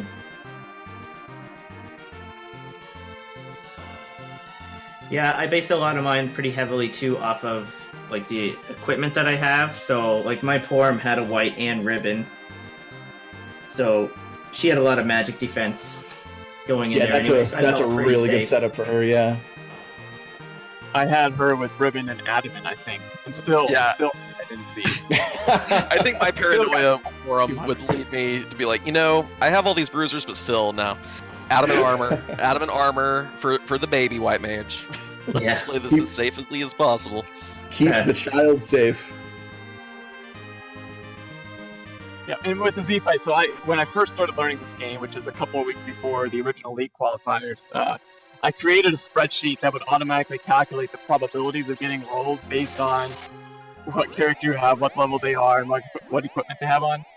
And if you put adamant on Porum and give her a ribbon and level her up so that she has 2000 HP approximately, the 99th percentile roll is still around 2300 or 2250 or something like that. So like even if you are stacked with equipment, Z can still slaughter you if you just get that like less than 1% roll. And that's what I always worry about, because especially in a situation like this where we had to walk to Z, and I also had to do a heal for 5k on Z, which means if I die, I have to redo that. I have to uncheck that square on Bingo and do it again in the next fight. So like that would have been a huge time waste for me if I were to wipe to Z. And like the key to beating Z for me at least is keep your white mage alive and let the rest of your party do damage. See, I would like to recommend switching over to the power overwhelming strats, where if Zeromus doesn't get off more than one big bang, you don't have to worry about healing anyway. That's fair. I mean, you got Porum, you got that Artemis bow, you got some Artemis arrows. Why not have her drink some Bacchus wine? It's okay, we won't tell her. Quentin Zerking with children. Dismissed. We got rocks falling over on Hamja's screen, which means it is only a matter of time until he has got this complete. Absolutely, and UA has also picked up his crystal. Looks like he intends to do a little more egg grinding before he's comfortable. Has he completed his bingos? He still needs to heal a target for 5,000, and then looks like he'll also be doing the top right and the bottom left diagonal. Well, Yeah, it seems Hamja's like- finished. Yeah, you're right. GG to Hamj, finishing in third place. First is Aromas, but having to go back and hunt for that crystal. You think you full cleared everything, and then Miss Dragon. Yeah. Yeah, that ended up being the key here. It really did look like when we saw that Cecil appear on Giant of Babel, we really thought, wow, this might be the key here, but and the crystal just refused to show itself. It's really interesting seeing how that just kind of played out over the course of the whole race. And Holmes has joined us here in the live channel, but Discord's showing him as still muted and deafened to me, so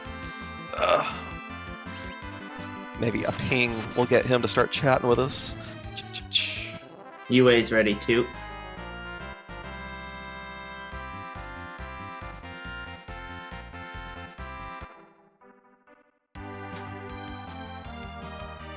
Oh, he appears to have returned to the waiting room. Well, there's UA. We'll get Hamj back here in a second. Hello. UA? So, are you saying you think maybe you missed something that seed? Oh, the jokes. Oh, yes. My heart, it hurts. Look, y'all asked for a seed rolled by Skullakitty. Yeah, you Yes. called down the thunder. You got the thunder. Yeah, I got straight Scalathord. She straight like got a thundered my face. Odin, I must have left Miss Dragon and Odin, and I'm going through the moon, checking all through there, and I'm like, I knew about this a good minute because I had every key item for a good minute. I'm like, it's a Miss Dragon seed. Wonderful. Where is this thing gonna be hiding? And yeah, there we are. And it appears we just had a serious stream refresh. Everyone got reordered and uncropped and everything. Fortunately, But- it happened after we're finished. Yeah. Oof. Indeed. The I wish we could talk to Ham. I mean, I understand if Hamj doesn't want to interview after what happened to him on that seed, but still, that was Fortunately, it happened after we're finished. He's in the waiting room. He just needs to be pulled in, I think. Oh, he was in here a moment ago, but was still deafened and muted. But yeah, if we can get Hamj in here. I understand if could one of the admins pull him in? There we Hamj, go. are you with us? Still showing you as having your mic muted. There we go. Yeah, I'm on my phone. Ah, gotcha. Well, GG Hamj, GG. Yep. So, how much did you curse when you looked at your inventory at that Zeromus fight the first time? Actually, not at all. Honestly, going into the fight, I thought I had the crystal between the double start. I think I must have marked off crystal instead of earth crystal or something. But other than that, seed was pretty good. We were joking that maybe you were just playing mind games with your opponents, that you could go ahead and mark off the Walk to Zeromus fight and make them all panic. We were all thinking he was done. We were like, It definitely made me panic. No, realistically, I think, well, obviously I would have done the heal on the way out as well, but should have only added about 10 minutes to the run instead of, what did it add, like 35, something like that? So, but not a big deal. Still a great run, and by the way, just a reminder to everyone in chat, if you are looking to play Free Enterprise Bingo style, this is the guy to hit up. Hamj is the one who puts in the effort. He maintains all the goals, all the targets that you have to meet, has the board generator and everything. So if you liked what you saw, this is who you thank for it right here. Yep, Ham just put in a lot of time, a lot of work on this thing. It's pretty amazing, so he deserves all the credit. So, Yeah, someday soon I'm hoping to get it so that it integrates into the bingo sync and we can sort of skip that middle step, but unfortunately got to use the generator for now. So I'm trying to figure out. It's between I think I know which boss was filtered out. It was the Kaipo infight. Yeah, So- I don't think we saw that anywhere. Yeah. Yeah, I literally checked every boss area, so it definitely was the Kaipo infight. Most definitely the Kaipo infight. Yeah. So wonderful. It's great. I love it whenever I do an entire, boss scene. The boss that was filtered out. You're saying it was Waterhead because I beat Waterhead. No, Kaipo infight. The The officer. officer in the 3 guards. Right. Okay, I was thinking Yeah. the other Kaipo fight. My bad. Yeah. Yeah, the Kaipo infight was the one that was filtered out for sure. So I noticed the one square on the board that no one even really made an attempt for was the 2 million gold. Was that ever on any radars throughout the course of the run? Yes, mine. Because I found the first 2 kings, I was thinking I was going to be able to do pretty much the star. I was thinking I could do the star. I never intended on doing Pally Cecil. I was never going to do that. But I was going to try and do the 2 million gold. That's why I started selling a bunch of stuff, and then I was like, I can't do that. There's zero possibility of me being able to do that. Because I hadn't found the 3rd king. I saw, who was it, Zircord had hit 3 kings, and I was like, oh, it must be on the giant. Because that's where they were, and I'm like, they must have been somewhere around there, and no, it wasn't there either. I don't know. I everything that I thought I knew, I didn't know anything. I had no intention of ever doing 2 million gold. UA, the 3rd king was actually on a different throne. It was on Odin's throne. Oh yeah, I know. I checked every spot. I found it after the fact when I was looking for D-Mist again, because I went through all the moon, reset through all the bosses, didn't even do any of those bosses.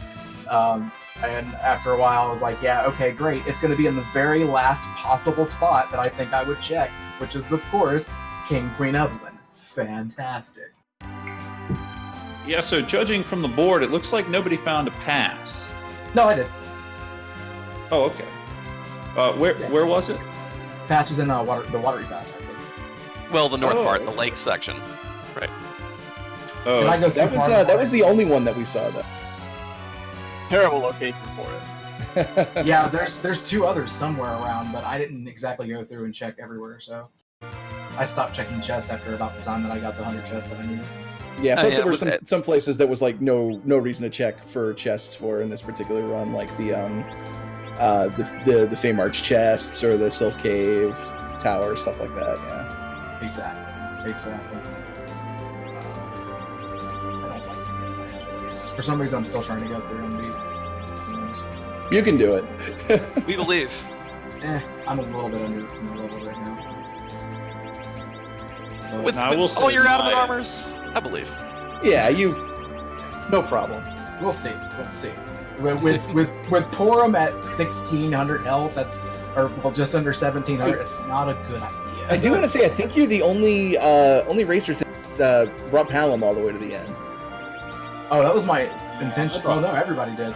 No, That's- maybe not, because I guess I picked up Palom early on purpose. So I stuck with my entire first 5 people. Yep, that's what I did the whole time. I Yeah, rejected yeah. everyone else who joined. One thing I do want to say real quick, I'm super happy that Kedril did Cafe Howdy. That's excellent. Yes, I think all of us were. I was going to do that and I completely spaced. I was like, yeah, I'm here. I need to go do this. And I walked over there and I bought the cursed rings and I'm like, yeah, I'm gonna do this. And I just completely forgot. It was pretty great because at first we thought Kendril was just doing it for to show off for the crowd, but then we realized no, this is actually a very strategic dwarf dance. This is going to pay off. This is the dance of the winners circle. This is the dance of my people. I love it. That's great. Kedril actually, I didn't even notice that Kedril actually used that in his finish. That's great. Yeah, we all went Surprisingly- different routes for the bingo. We all had different bingos. Surprisingly, this bingo card was very it was nice. It was pretty open. The only thing that was like the hard part would probably be row 1 and column 1. Row 1, column 1 were both really like not unachievable, just on the higher end of things that you'd want to achieve. So because the 2 million gold, that's a lot. The 60 character, that's not hard to get, but beat the whole gauntlet with that is just a pain, especially where Full Dawn was. I only Yeah, remember definitely. resetting out of it. Yeah, it really kind of showed off in sort of the divergence of routes that you all took. We saw like there was very few times when any two of you were in the same place at the same time, and I think that kind of reflects just really how open-ended this card was. I'm not sure if anybody else did, but I did a very early grind. Like the second I got to the underground almost, because I had sirens, and I just went and ground my guys because I knew I was going to keep those 5 anyways. So I feel like that's where one of the big splits came, because then I just went to Giant after that. Oh, that is a horrifying Z sprite. Yeah, we had to That get is- chat's help in identifying that one. That It's, is nightmare fuel. The final boss of Final Fantasy Dimensions. Dimensions. Never That played is- it. That is deep. Shout out to Scala for that. Or is this original or is this which like I don't even know when this was added. I don't recognize it. Rightful for that in. If anybody would know, Inven would probably know better than us. Inven, are you still- Inven had to step out for a bit, so Oh, okay. unfortunately, I we do not know. I have streamer mode on, so I have no clue. So let's see. What do I have? But yeah, this is the first time running into this sprite, so it wouldn't surprise me if it's been added pretty recently. Yeah, it would not surprise me at all. But Just look at my spreadsheet checklist here. One thing I am glad that we didn't get on this board is meet the 5 Crystal Palace bosses, because even though I checked 25 out of 34 boss locations, I only found 2 of the Crystal Palace bosses. I did not find Plague Women or Lunar Dragon. Did anybody else find I them? found Me either. Found them I all. found them. Yep. So where I were found they? them all. Fair enough. D-Lunars was at Wyvern. Yeah. I think Plague was at the package. That's a good one for Plague. Yeah. Um, I'm sure a lot of people were thinking that might be Miss Dragon. It's of course, we all know where whatchamacallit was. Ogopogo. Agakabaka was at the Ordeals. Yeah. Let me think. What's the other one I'm thinking Where of? was Wyvern? Wyvern was. Where did I? He was in. Paladin spot. Okay. 2 of them. Wyvern, yeah, Wyvern was at Paladin spot, but I found all of them. So because the only fight that wasn't there was Typo in fight, and Darkimps were in Leviathan spot. Louis was in the Ogopogo spot. I don't remember who was in the Ashura spot. Is that Dark Elf? No, Dark Elf was in Plague spot. I marked it down. I don't remember what it was, so. Yeah, I don't remember what it was either. I think I marked it down as well. CPU. I think it was CPU. CPU. That's absolutely correct. Yep. It was CPU. Alright, Oh, well, do we have- unfortunately, I gotta get out of here. I got some things to do today, so. But GG, everybody, and thanks a lot for putting this charity marathon together. It's pretty fantastic for all the bingo lovers like myself, so really appreciate it, and thanks for the invite. Congrats on the win. yeah, Yeah. congratulations, Kedril. GG on your run today. And we might have 4 people finish, because this is actually a pretty good Z fight going on right now. I think I'm probably gonna. We'll see. I don't have the ability to actually nerf him right now, though. I'm sorry, that was Zercord. I said Kedril. I cannot read Discord properly. I'm sorry. I don't know. I'll accept that. You know, we got rocks. Now I falling, feel like a ladies and jerk. gentlemen. Rocks are Wait. falling. We will have a third bingo for UA any moment now. Oh, Medio Phase, you got this. And there's the flash. GG, unknown availability.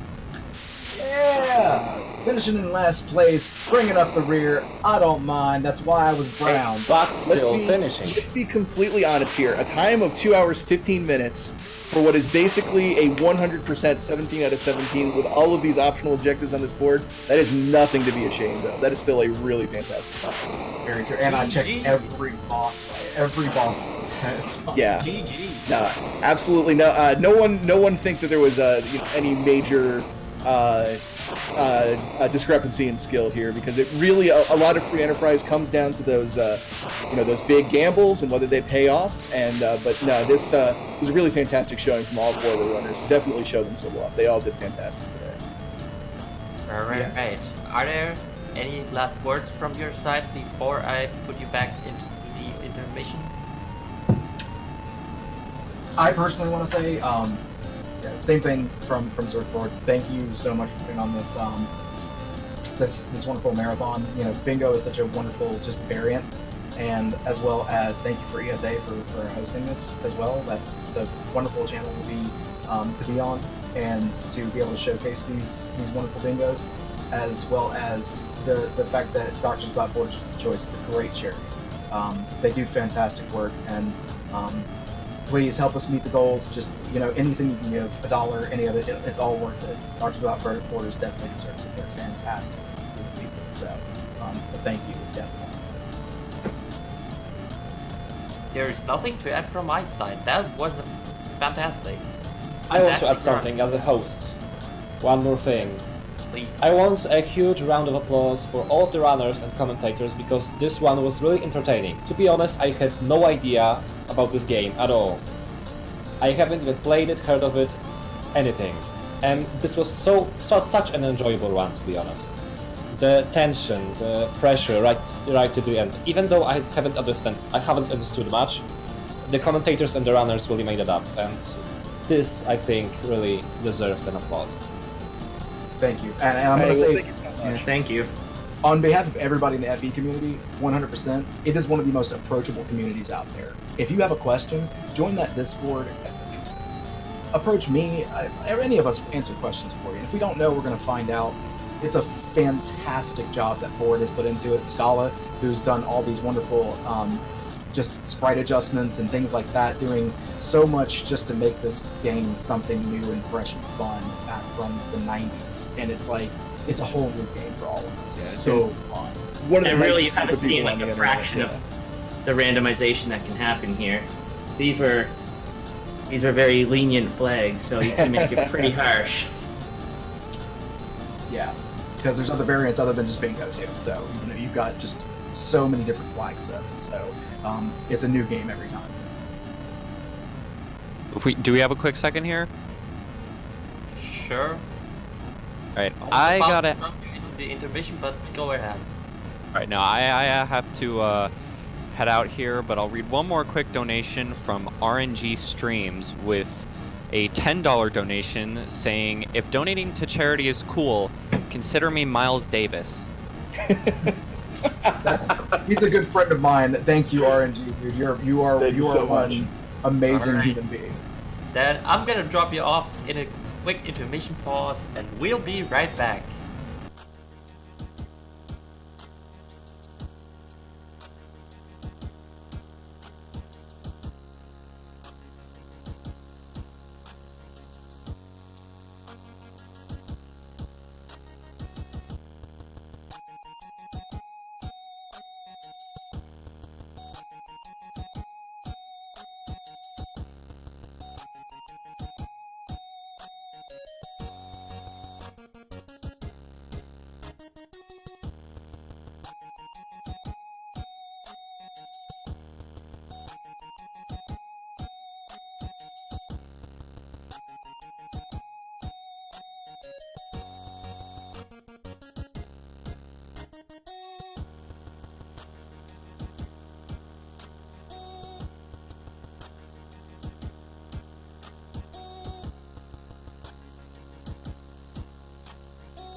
Hello, lads and gents.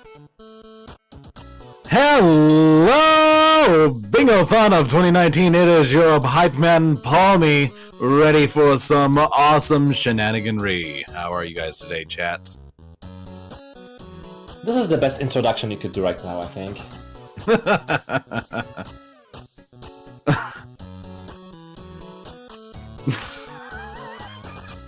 Yeah, we are your host for now, as we wait for the next round to appear. We have still some time to spare, so we can fill up some of the bingo that is above our icons.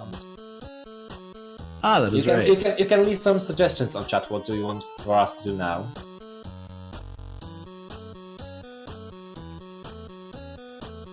That's what I was going for, Test Zero. You nailed it.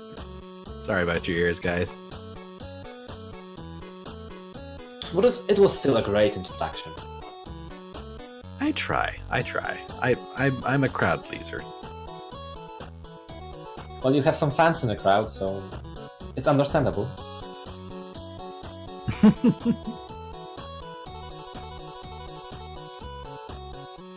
But judging by the mixed reactions, it may or may have not landed properly.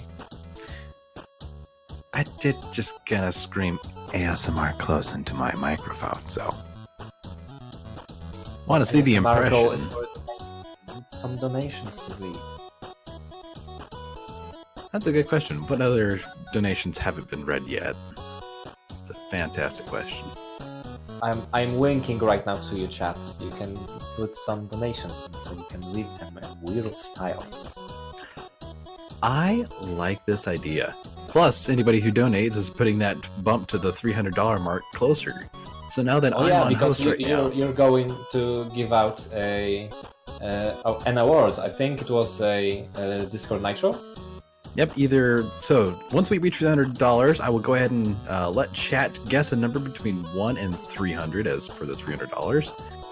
And whoever picks the number closest to what I randomly pick will be awarded with either a free Discord Nitro subscription or a free game. I might end up doing the free games on Sunday since I have a lot more shifts that day as well. That one commentator killing Hype Renegade 522, thank you so much. Am I the killing the hype? I think I am the one killing the hype. I think you're the hype man here. Totally just gonna say that. I don't think so. I was hyping all the time when I was running the Sims 3 bingo. That was really good, especially That the was fans. really good. The Also, fans we have part a was amazing. We have a 5-finger Death Punch 8-bit song. Wow, that's interesting. The more I know.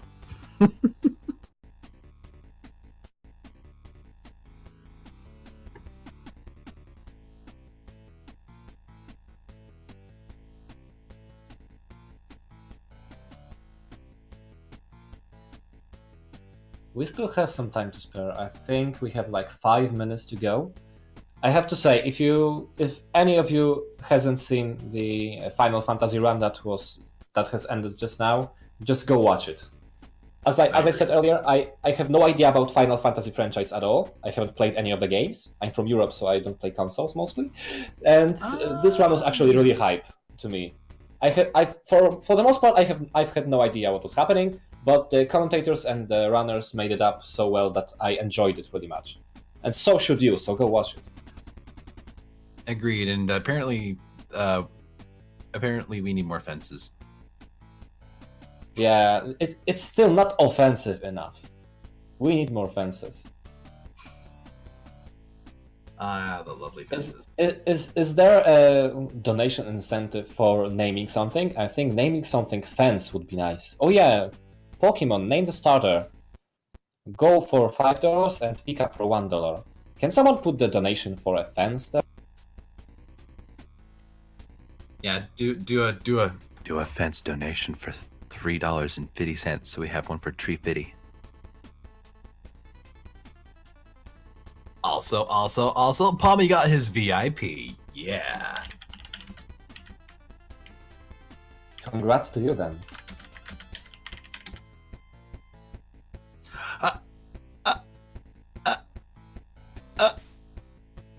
I've been cheated and lied to. What do you mean? I've been cheated and lied to.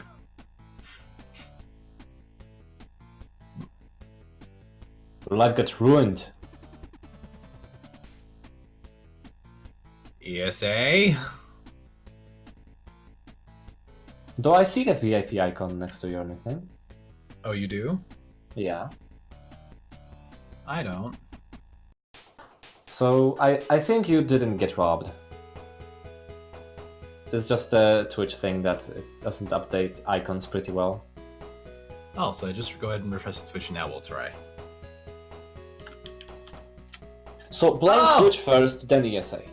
Okay, well, ESA, I dutifully apologize. I thought maybe there was a typo that happened, but apparently I am just, I am not the brightest palmy in the fronds. That is right. You're the brightest palmy I know, to be honest. Ah, you're just... Ah, you. And it's not even a lie. I'm not even flattering.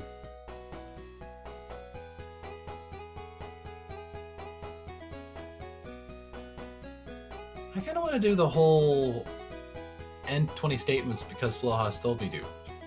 Because Flohas told me to. That's already too like, yeah. Dance Dance Revolutions? We could probably do that because Flohas told me to. We're going for a fast bingo here on the board. If you do Very this fast and bingo. then... Row 4 is really going hard right now. Going hard just because Flohas told me to. Exactly. This is fun. Yes, I forced you to, Palmy, says Floha, because Floha told me to. We're going absolutely Does it count meta as now. double because you said it twice, kinda, in the sentence? Maybe? Oh, Floha, you're the best boss I could ask you, and because Floha's told me to. Where's he be able to do things because Floha's told me to? Okay, this is actually a doubled mark.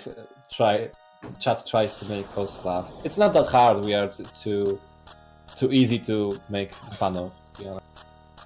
I am scared of Floha because Floha told me to. Shouldn't G1 be filled in because Floha told me to? Yes, of course.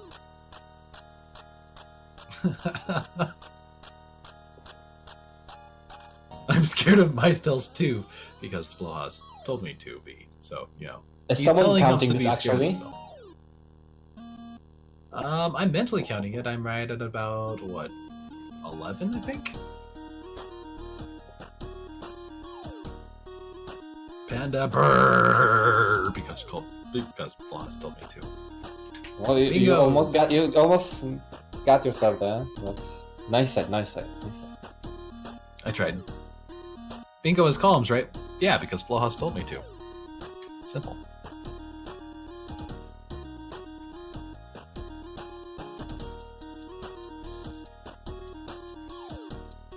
I've never actually encountered listing columns by B, I, N, G, and O. This is my first time I'm seeing this on this chat, so the more you learn. Yeah, because the first column is B, second is I. Yeah, B-I-G-O, B-I-G-O. Ah, that's right, that's why it's 5. I totally knew that, and not because Floha's told me to. I sang I touch myself because Floha's told me to.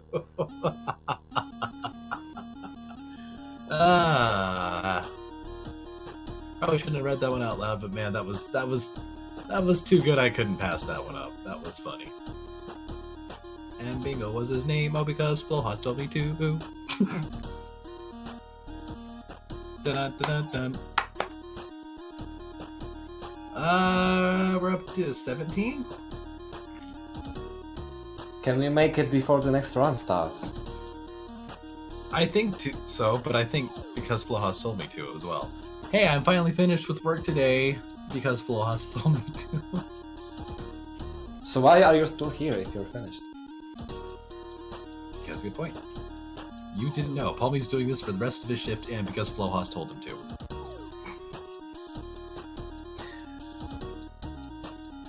Because you really $5 on Yoku's Gold Scarab. Nice.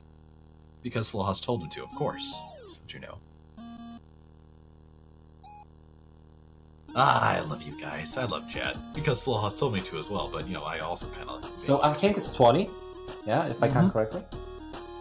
So we have that was 20. We have 2 goals already, yeah, and we are still on the first day of the marathon.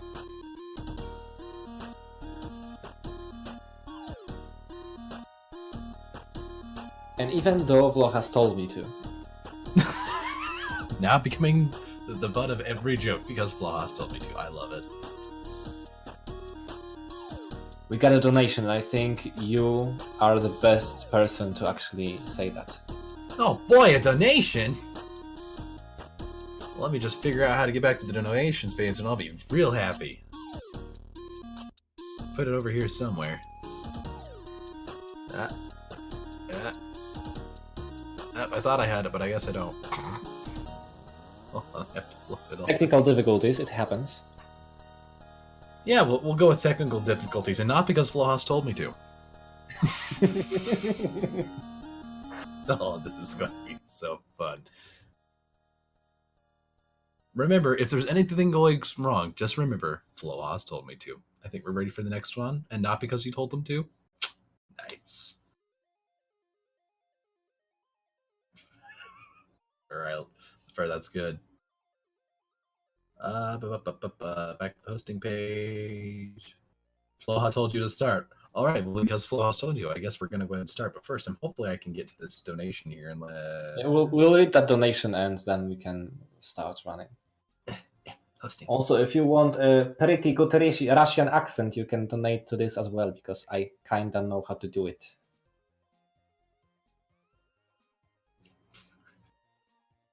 That could be semi. I think I found it. Maybe? No? Oh, where is it? Is it pinned? You've had one job, Paulie. One job. I had one job because Flowhouse told me to. And you still failed. I still failed. Oh my gosh, I got to it. ASMR. Hey, Bingothon. Feeling good? I hope you didn't fall asleep, Chad. Are you enjoying the run so far? Let me tell you something about Doctors Without Borders. Doctors Without Borders is an independent global movement that provides medical aid where it's needed most. All donations from our marathon will go to help their cause. If you'd like to donate, type !donate in the chat and a link will appear where you can donate to the marathon.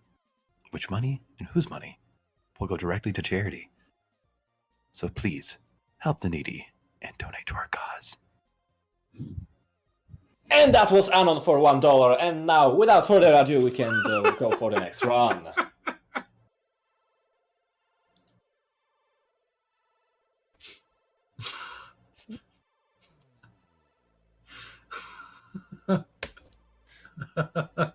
Holy cow, that got a reaction out of you guys. Goodness. I guess I'll do more. It's because Flowhouse told me to. Let's be real here. Daddy. Okay. Anyway. Thank you.